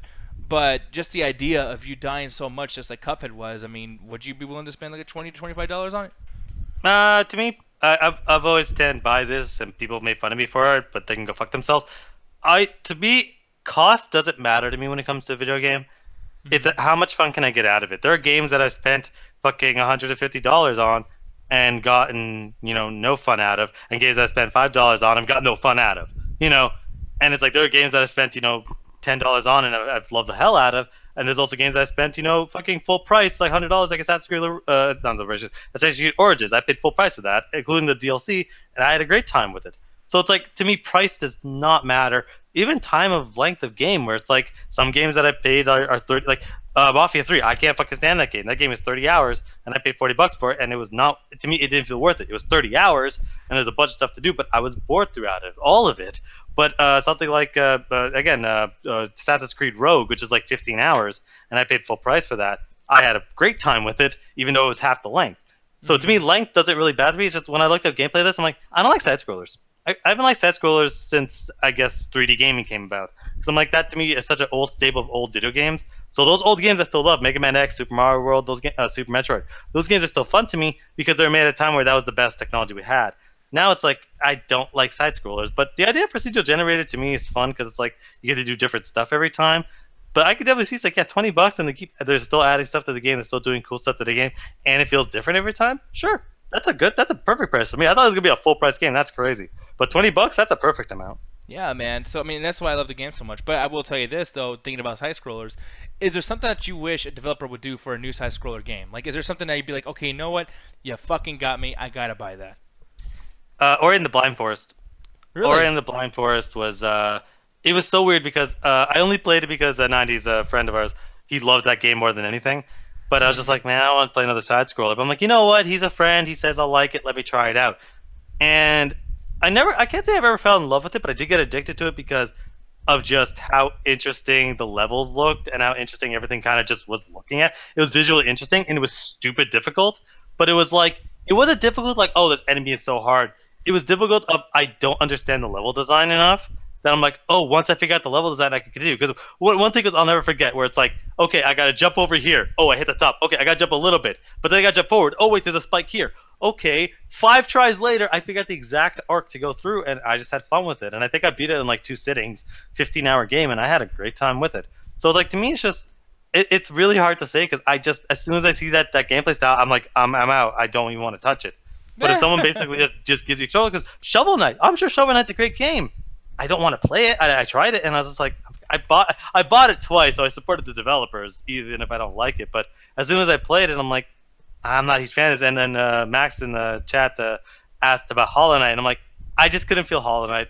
I don't know. I didn't give it much of a chance, I'll say that. But like when I played about 30 minutes of it. I'm like, I'm not getting anything out of this that I wasn't getting out of a Super Metroid. So it's like to me, it's like I don't think there's anything a developer could do to immediately get me into it. I really don't. So, hey, it's just a style of game. It's like racing games. I don't care what you fucking put into a racing game. I ain't playing it. Yeah, and like when it comes to Hollow Knight, I do like that they have the upgrade system. That's very very simple too. I do like that. This is something. I mean, like that's artwork. Like, I mean, I haven't played a lot of this. I played this like once because I actually pirated it. I never bought this. But the thing is like, look at that head detection. That reminds me of something that was as fun as Cuphead. Because as much as I hate Cuphead, dude, it was fun killing shit. I was like, oh yeah, like him with the fucking 3 bubble things. Ah, yes, like it looks like it's a bit more in depth. With just it's a Super Metroid game. It's very similar to the old Metroid and Castlevania stuff, where you go around, you fight a few enemies, and it's not like oh just random level based. It's just you just keep going in a direction until you hit a wall. That's a boss or something, and you move on. Yeah, man. So I don't know, but for me, I will go ahead and get my rating here. Yeah, Dead Cells. I fucking love this game. It's so great. I give it a buy it, man. I think that this is just slowly, just like really, really close to not being worth the purchase because it is so fucking hard. And I don't think like once you beat it, you're probably not gonna come back. But for $20, I will say that this is probably better than anything else has come out in the last 4 months. I'll still say that yeah, like Dragon Ball Z. I am playing Dragon Ball FighterZ, but I'm pretty sure it's great. And obviously Capcom whooped ass with Monster Hunter. Those are gonna be the games of the year. But this, if there's like an indie thing or whatever the fuck that we would be like reviewing, this would be like literally my indie game of the year. Technically, it came out last year, so I don't even know if I can say that. Although I did give that to Art. Are you gonna have another top 10 video game this year of games that didn't come out this year? Well, but Ark was made like official last year, man. That does not count. God damn it. That does not fucking count. It went on PS4. I'm so mad I missed that show. I'm so mad I missed that show because I watched afterwards. I'm like, these motherfuckers, man. I'm sorry, but it came out. That doesn't count. Oh, what? So you're gonna count a re-release as a fucking what? I thought you just put GTA on your best fucking 2017. Actually, I was going to. I was actually really close because San Andreas. Oh, you motherfucker. Like that was amazing, bro. I'm sorry. You didn't look at my list and see fucking 10 games that came out this year? Okay, let me ask you this, though. Okay, Fortnite was barely working when it first came out, right? And then this year, it gets gained more releases. If it became official, like by Christmas, could we say Fortnite was Game of the Year this year? No, do what the VGAs did, and you enjoyed best. What was it? Best ongoing game, I think the category was. Yeah, best ongoing game. Yeah, that was fun. Have a special category. Be like, hey, best game that didn't come out this year or some shit. Yeah. Where it's like, oh yeah, specify because it's like when you guys had every single game that came up, y'all had to explain it. I guess, man. And you're gonna say that. And I know Julian and fucking Riz gonna come in here like, oh, by the way, and then fucking King Kong winning #1 in the top 10 movie thing. I'm sorry. Oh no, I still stand by that. I'll say it right now. It was the best movie of that year because I enjoyed the fuck out of it. And yes, I didn't see every single Oscar bait movie, but I don't give a fuck. Yeah, and I mean, and we all liked it. Like it was like the one movie where no one was arguing. It was like we all either liked it or loved it. Or that was really good. Like it's just, yeah. I mean, you can't argue with that. But I will say though, I forgot what the #1 video game was that we brought up last year. I don't. Oh God, what was it? I know that number. I know Wolfenstein 2 was up there because me and Ganja both enjoyed it. I can't remember what the #1 video game is. I remember what the worst. Oh, I don't even remember what the worst was. I think because it was just so like there was so much going on with the movies. There's so much controversy in the movies that the video games just didn't have that much controversy. Yeah, I think that's what it was too. But it is what it is, man. But yeah, that's our video game talk. But now it's time to go into little something else, man. It's time for that flex and chill. Yes, he's gonna go change because he has to put his Freddy Krueger clothes on. You better have a red and green sweater. God damn it. And what I was going to do over here, I was not paying attention at all. But there you go, that Flex and Chill logo, and then of course our Flex and Chill overlay. Freddy versus Jason. Boy, oh boy, Alan. you should have watched this shit back in the day. How the hell have you not seen Freddy versus Jason, man? As we started the show off with me saying I didn't see Free Willy, there's a lot of shit I don't end up watching. Yeah, like we would do a thing called Alan hasn't seen shit, but then it would be like compared to something that's so not as good as that. Right, let's call it retro movie analysis. This movie came out 2 years ago. Yeah, I guess. I'll never forgive him for that. How do you call John Wick 2 a retro movie review? Retro movie review. It's like, what, buddy? I'm sorry. Like one day I want to beat him and go, what? Do you pay attention? No, but yeah, Freddy vs. Jason. Now I gotta tell you, dude, when this first came out, I was so in love. I remember I didn't know. I mean, there was no internet to find this stuff out on like ahead of time. It was just I was at a movie. I think it was White Chicks actually. And then, God. Yeah, and I was so pissed off. Like, I'm watching this fucking movie. I don't think it was White Chicks actually, because that came out a little afterwards. But it was some movie. Really bad one. And the trailer came up. It was like face to face. Oh, Freddy Jason DVD box set. Oh, that's cool. And then they were like literally face to face on screen, and I was like, oh my god, they are really gonna fight each other. What the fuck? And from there, man, I had the nerdy glasses on, the nostalgia glasses, and I was like, you know what, this movie's great. I saw the movie, did not see a single thing wrong with it, dude. It was literally the perfect film, the best movie I've ever seen in my life. Before we even get into you, Allie. Have you seen Freddy vs. Jason? I have. You sound very miserable. Why do you sound miserable? It's great. What's your problem? I do not. It's a movie. Oh God, we'll get into it then, because Alan. and to reiterate too, Alan's been leading up to this, so you guys can't say that Alan doesn't know what he's talking about in this sense, because he watched every Jason and every Freddy Krueger movie. Are you still feeling like the effects of that now? It was so funny because it's when I was basically stuck with that for basically 2 weeks straight of watching nothing but horror movies, I kind of got into this mindset of I knew what to expect because of just how formulaic these movies are. But I took a break because I was like, man, I'm exhausted. I can't do it. Because like funny thing is, I watched it today because I was just so exhausted from watching horror movies. I kind of just put it out to the last minute. Luckily, the movie's an hour and a half, so it felt really good. But as I was watching this, I'm like, oh god, what's going on? I'm like, oh wait, I'm in a horror movie, right? I forgot what movie I was in because I'm so used to watching so many other things that don't do this horror movie tropes or horror movie formula.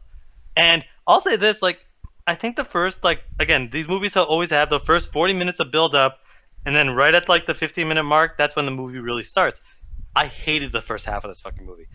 I hated it because it was a Jason movie. It was like the writers of Jason made a Freddy movie because it's a lot of Freddy stuff. It's a lot of Freddy doing stuff. But I hated the build-up because I felt no connection with the characters. But I did find the actual overall story interesting, where it's like, okay, so Freddy vs. Jason. So what's going on right now? Basically, this is almost canonically after 6. Everything still stays the same, and basically this is probably after the Not Jason movie. So these are pretty much canon. And basically the plot of this is simply that people have forgotten Freddy, and Freddy has no power because no one's afraid of him. And I liked it right out the back. I'm like, oh, you're explaining stuff that I always was questioning, that Nick had to explain to me later. But I'm like, okay, this movie explained this stuff. That's cool. So I'm like, okay, so what's the plan here? His plan is to get Jason to kill a bunch of people, and that is in this town. So when people get murdered in this town in these horrible ways, people equate it to him. So I'm like, that's really fucking cool. I really, really enjoyed that. And that's kind of what the movie ends up going. But then it goes to its build-up where you have to build up all of these idiot characters that honestly, the only reason I remember the main character's name was Laurie, because I kept thinking, was that a reference to Halloween? Oh, yeah, like Laurie Strode, yeah. Yeah, that's all I could think of. I'm like, yo, call her Laurie Strode. Call her Laurie Strode. Yeah. But I hated the build-up. I don't know if you agree, but like, it just felt like a Jason movie where a bunch of these kids are getting drunk and high at a party, or they're just hanging out and having sex, and then Jason comes and kills them. Like, it feels so similar to that shit, and I hated it. See, the reason why I loved it, and I mean, I loved it a lot. The reason why I loved it a lot is because of the fact that it's like, right when I'm building up these characters, I'm like, okay, now we gotta learn what her fucking, oh shit, someone died. Okay, well now we gotta deal with that aftermath because the title screen came up, so I already know, oh shit, he's dead. Yeah. Well, I mean, now the two guys are kids, so these main characters are gonna be, oh shit, a bunch of innocent people are dead. I'm like, I never got a chance to start like, god damn, just get to the killings, because dude, I did not go 4 minutes at all in this movie without seeing some either Jason, Freddy, a death, a sex scene, a fight, Like, literally the whole movie is just action, action, action, or if not action, just like. I disagree with that because I think that when it hit, okay, there's a specific point in this film where I want to cut a line, and I want to cut a line right before the party in the cornfield. Before that, it is just this typical Jason buildup of get a bunch of kids into this house. He kills a few people in his, weird fucking ways. He's this weird fucking big monster, and they have no names or personalities. I'm sorry, can you name a single character in this fucking movie besides the girl who they keep yelling, Lori? Sorry, but Trey and Blake and, Brandon and Will. I'm sorry. I saw this movie 2 hours ago, and I'm pretty sure you're lying to me. That's how, these characters have, to me, it's like these characters almost, they don't get names, or they're just meat bags. They're just personality traits. Kelly Rowland's character is just the bitchy best friend who might have some sort of, confidence issue, but whatever, we're not going to know that. We have the boyfriend of the character who kind of, knows a few things here and there. We just have all these character tropes, but no real characters in this movie. But every now and then, they have really good, interesting lines of dialogue. Like, when the fucking boyfriend and his friend are talking in the car, they're just straight lore talking. It's like, oh man, what happened for 4 years? Everything's been good. It's like, yeah, you know why? Because every single death that happened, they took all the survivors and they threw them in a fucking loony bin. Well, then why doesn't anyone remember? It's like, well, oh shit, I don't know. But then the movie later explains that they just stopped these people from dreaming. So this whole town has basically known about Freddy's gimmick, and they're not like, well, it's dreams, don't worry about it. It's like, no, this shit is real. We know how to solve this problem. And they solved this problem for a while. And I loved it because everyone in this movie, for the most part, is intelligence. You don't have that stupid horror movie stuff of like, what do you mean this is just a dream? You're crazy. Like, no, everyone knows Freddy is killing these motherfuckers. They don't believe it's Jason because Jason is like a different town type shit. It's like that other town was dealing with that shit. It's like, I love that shit so much because one of the problems with the Freddy movies is nobody believes these people after like fucking 20 years of this shit. But this movie does really fix that problem, and I love the fuck out of it for the addition to the universe. I think this really adds more to the Freddy universe than a lot of the other Freddy movies. Yeah, no, it really does. And, here's the thing that bothered me about the movie, though, is that as much as they pay attention to that sense, they do things I'm like, okay, you guys did not. And here's the thing, I'm not just saying this out of like, oh, Nick is just yelling and saying, no one fucking pays attention, blah, blah, blah. Fucking Ronnie Yu, the director of this movie, literally said in many interviews, I don't like Freddy, and I really don't like Jason. I don't like these characters. And he's like, and by the way, like, as far as these movies go, I don't even know their lore. He said that. He says he doesn't know the lore of these characters. So the writers. Then who wrote this movie? Because there's a lot of lore in these. Well, there is, but it's lore that was fed to him a certain way, and some he picked and some he didn't because there's situations like, for instance, Freddy Krueger taking off Kelly Rowland's nose. Kia, the character named Kia, he takes off her nose. Got your nose, and like we all know in this entire franchise, when he cuts you or does something to you, in real life you get hurt. Not necessarily. In Dream Warriors, when the guy gets his veins ripped out, he doesn't experience that in real life when he's puppeteering him. No, you just don't see it. I think that's what. No, because they straight up show the camera from other people's perspective. He is fine in real life until basically Freddy walks him off the side. So no, there has been situations where he's fucked with them and has not affected them in real life. It's only when he chooses to, when he really wants to hurt or kill them. Okay, and maybe that didn't make sense, but it's like, for me, I always think about times where like Nancy's in the classroom in the first movie and she burns herself in a boiling room and then she wakes up and it's on her arm. Or in Wes Craven's New Nightmare, when she has a cuts on her arm, it looks like she slit her wrist. There's a lot of these things that happen that I'm just like, hey, it's kind of odd. Even that dude, Kincaid, and I'm actually gonna fix your point here, where it's like you brought up, like, sometimes that doesn't happen. Kincaid looks like he has a heart attack, but he got stabbed in the stomach, but you don't see no blood. And I was always thinking, like, when I was a kid, I always thought, okay, just didn't want to put blood on there because maybe the censor said, hey, don't do that. Maybe you never know. You know what I mean? So. Yeah. It is what it is, but I just felt like that was kind of odd, especially, I have the context of knowing that Ron Yu does not like Freddy Krueger or Jason. And why would you choose somebody to do that? And they said that the reason why they did that is because it would make this movie stand out as something different. You know what I mean? That's fair. And it does. It does feel very different, too. Because you know why? Because this movie's actually good, unlike every single Jason movie. No, I guess you're right, but I'm looking over here, too, and apparently Pete Parker... his face bar's been fucking up, and I'm telling him, yo, use periods, man. It'll make your life a lot easier. Yeah, it looked like you're also fucking going, oh, shit, like you're angry, but fuck it. You gotta deal with what you got. Yeah, and I'm looking over here, too. Apparently, Kirk's saying at IMDb, Rey Mysterio, a famous wrestler that we know very much, talked about in the ringside hand all the time. Apparently, he plays a stunt double for Freddy in a sequence of Freddy vs. iconic boiler room lair. So, oh yeah, that's dope. Yeah, so pretty cool. And I think I know what scene he's talking about when Jason throws him, which that's Yeah, one thing I talk about. actually that's after the court scene because we're basically building up to what I think is the best fucking half of the movie. And it's weird how it happens too, because when it starts off, it's almost like we don't really know that there's gonna be a fight happening. Like when Jason's chasing him throughout the hospital, we don't know what's gonna happen. Unless, did you expect like a big fight happening there or no?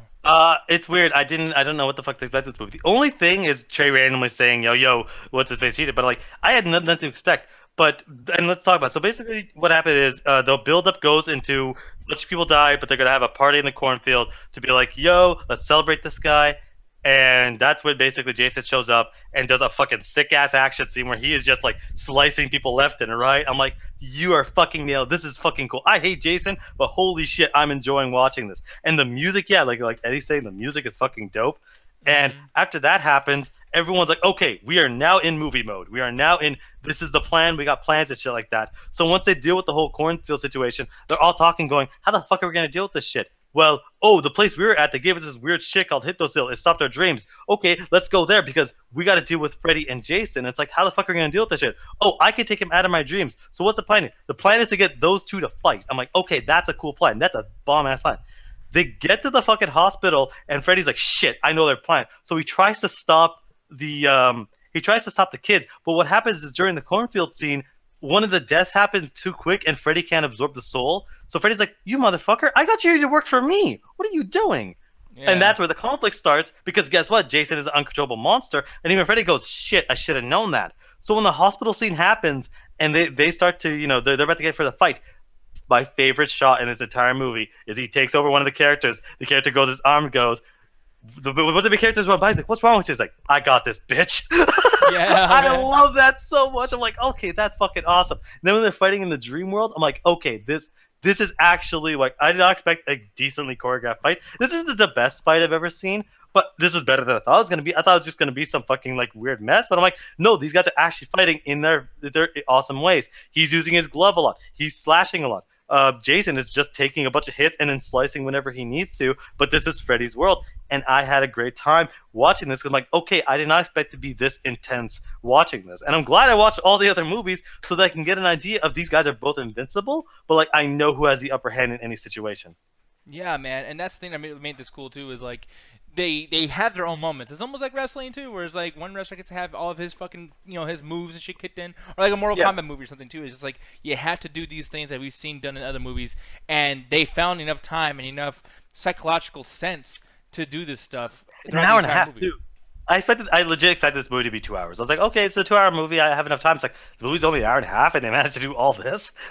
Yeah, man. I mean, it usually takes people so long to do shit like this. And this, and by the way, super jokes like this. Like, this is one thing I didn't like. Yeah, that was the only time, but, like, to me, there's only two.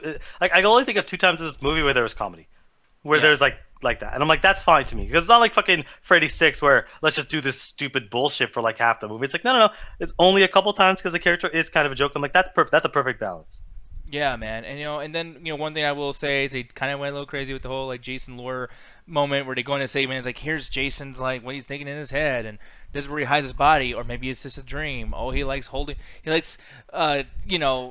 possessing heads for some reason. Jason a complete loser that has no motivation besides his mom is telling him to do so? Yes, he's a fucking loser. I said it. Yeah, and like this whole thing too, like I like the funniness of like, hey, like his only face a mother can love, and you're just an ugly little shit, and it's like, okay, that's funny, but like, it's Jason. Don't fucking fuck with Jason. And by the way, good, fuck with him. He deserves to get fucked with. He sucks, and he's a fucking shit monster like villain horror movie icon. Fuck him. Another thing too, like, I mean, because we're gonna get into the battle scenes. You guys already know what we're gonna say about that. This shit was incredible, but it's like there's a lot of things that were problematic. Freddy is a villain, obviously. Jason somehow kind of gets redeemed in the sense of like he's kind of a hero because of this situation. I don't think that. I think what I was thinking about this the other day because I knew you were gonna say like, oh, one's a hero. It's like, no. I think that Jason is the bad guy, but Freddy is the worst guy. No, well, true, but it's like even at the end where Jason literally looks up at Laurie when she drops the sword, and they kind of like nod at each other, almost like the T-Rex does in Jurassic World Fallen Kingdom. That did not happen at all. Like she literally was like they're fighting on the fucking bridge. And like basically we get to the point, it's like obviously you know what's going on. It's like they basically their plan is actually not bad, except for a bunch of stupid shit in the van. Basically what it is after Freddy injects Jason with like this tranquilizer stuff, knocks him out, and that's when they have the dream fight. But during that sequence, the main characters are like, let's drive into Crystal Lake. And I love this because the characters are like, well, it's like, why the fuck are we driving here? It's like, well, think about it. If Jason wins, why would he chase us outside of Crystal Lake? We'll just leave and we're good. If Freddy wins, well, we're already fucked anyway, so who cares? Like, and I love that shit of why they're fucking bringing him here, and that's cool as shit. But what happens is during the course of the fight, and it's a dope ass fight, some of the characters end up getting offed. But then it gets to the point where near the bridge, and we already established that Jason is kind of afraid of water, which makes sense. That makes perfect fucking sense. Actually, and Freddy's afraid of. Here's the thing, and that's why. And I was about to get into that. Is like he's afraid of water, but he's always at Camp Crystal Lake, and he hides in the water all the time. Well, he not so much hides in the water, but like he gets basically drowned. It's one of those things where it's like water just makes him pause a little bit, and it's like, oh shit, because it's like, yeah, he's psychologically fucked up. Every single time someone dresses up as his mother, he stops for a second, and then when the water came, he stopped for a second because that's the closest thing this dumbass motherfucker has from fear. But like, it's one of those things where it's like when you look at the other movies, it's like the way they stop him is they send him underwater. That usually keeps him quiet for a while until some electricity or some bullshit wakes him up. But he's generally pretty docile in the water until something happens later. But Freddy, it's like his thing is fire because he was burned. I'm like, I like how they're basically using how their origins as kind of a weakness because it makes sense. Like we've seen Freddy be afraid of fire. We've seen, we've not so much seen Jason be afraid of water, but it makes sense. It makes sense that they wanted to add this. Both of them are invincible, but both of them have this slight weakness or slight like thing that kind of sets them and makes them think twice.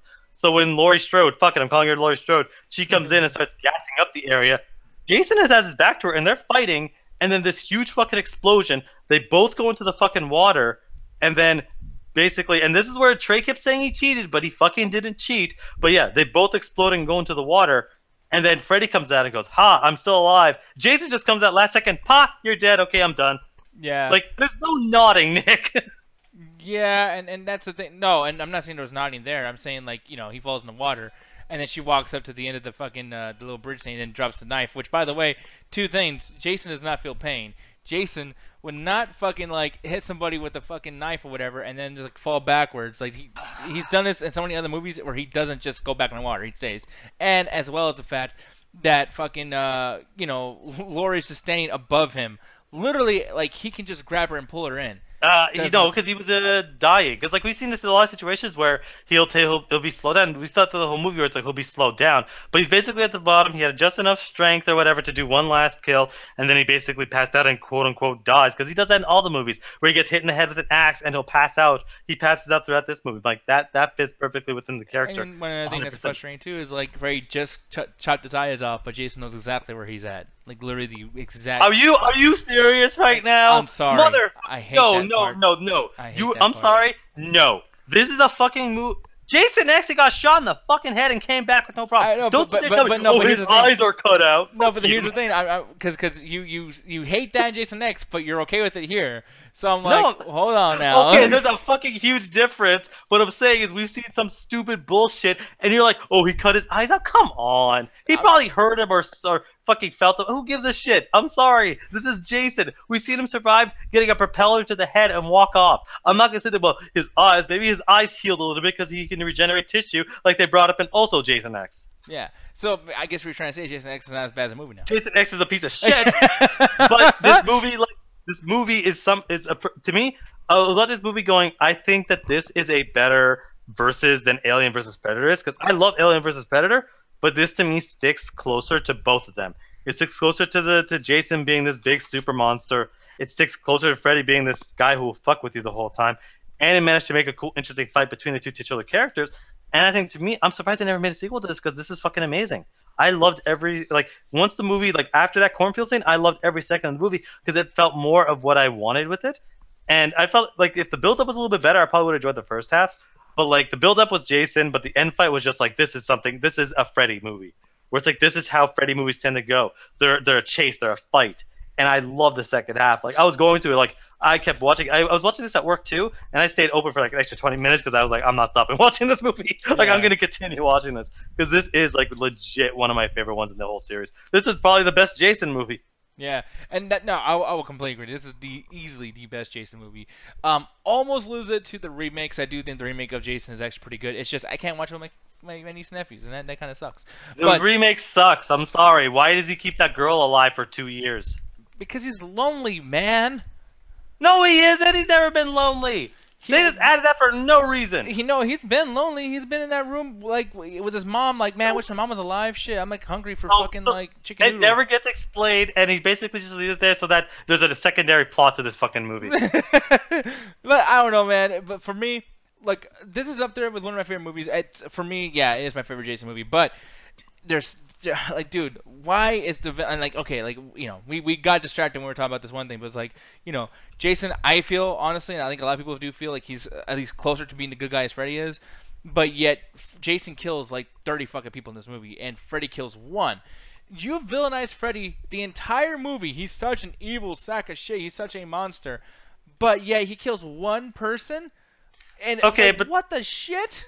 Well, you gotta understand is he killed one person physically, but he was responsible for the entire plot of this movie. Jason would have still been dead if he didn't bring him back. So he is part. It's a situation of if you shot someone and blew up a bomb, it's like, yeah, you only technically killed one person, but that bomb inadvertently killed a bunch of people. Like, Freddy is the only reason this movie happens is because Freddy goes, I want to continue being alive, go kill these people. So all the people that Jason killed, was like 15, 20 people, was because of Freddy. So Freddy is responsible for those deaths because Jason's just a killing machine.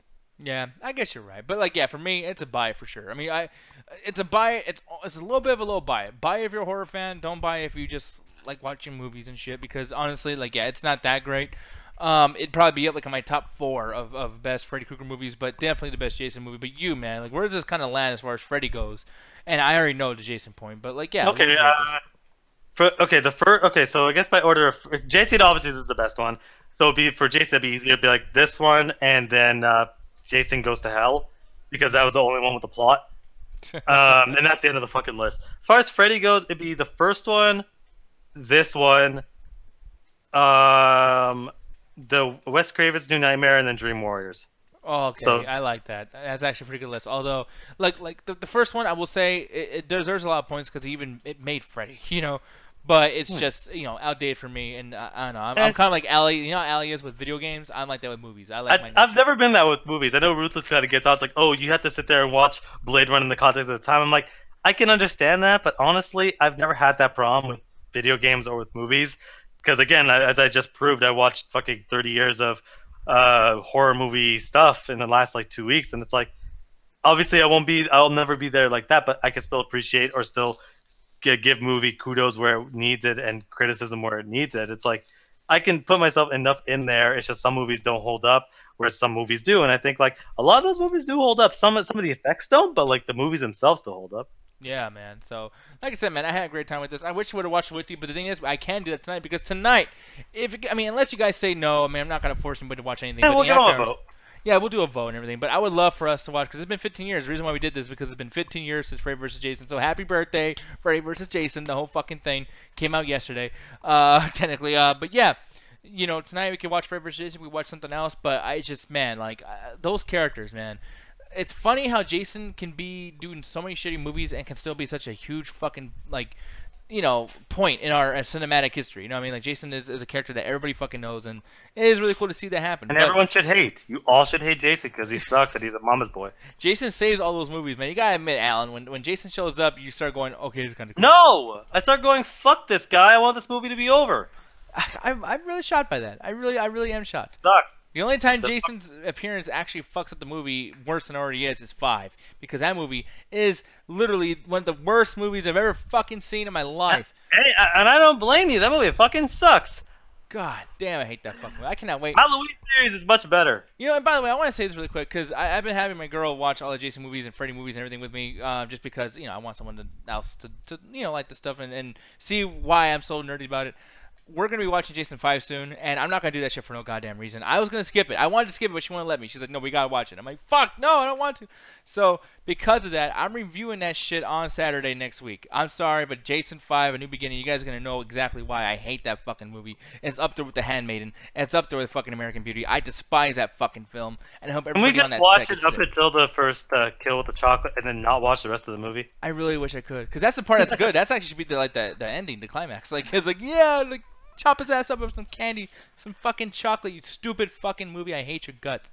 Anyways, with that said, it's time to get the fuck out of here. So, Mr. Allen, why don't you tell him about that Facebook page and you and Ganja doing your things on Fridays? Yes. So as I said at the start of the show, what was it? Sorry. As I said at the start of the show, we were continuing our blockbuster month. Hopefully, the next couple of weeks won't be as kind of underwhelming as the first one was, but you always have those. But yes, by Wednesday we'll tell you what the next the next series you'll be able to vote on is. So tune into the midweek for that. But yeah, just check out there. We have archived of all of our shows, like 35 plus episodes. So be sure to check that out. And yeah, basically as usual, Friday 7:30 CST as always. Oh yes, and people obviously check out the Rings of Hangout. We're doing Ring of Honor and TNA on Thursday. We're doing WWE Raw and Raw on Monday, SmackDown on Tuesday, and then obviously we do midweek next week. And also, if you guys want to give us community questions and just shoot the show with us, go to Mino Chat or well, that's the webpage. And just go to Amino and look up Chat Attack, and you'll be able to find us, and we'll have fun. It'll be great. I'm not going to show the screen. Get the fuck out of here, Mr. Allen. It's time for the after hours, sir. But before we get into the after hours, gotta end this show off right. So 3, 2, 1. Attack that chat, my Birdman boy. Jason sucks. Jason is not that bad. You gotta stop hating this boy. Fucking sucks. He's a knockoff of Michael Myers.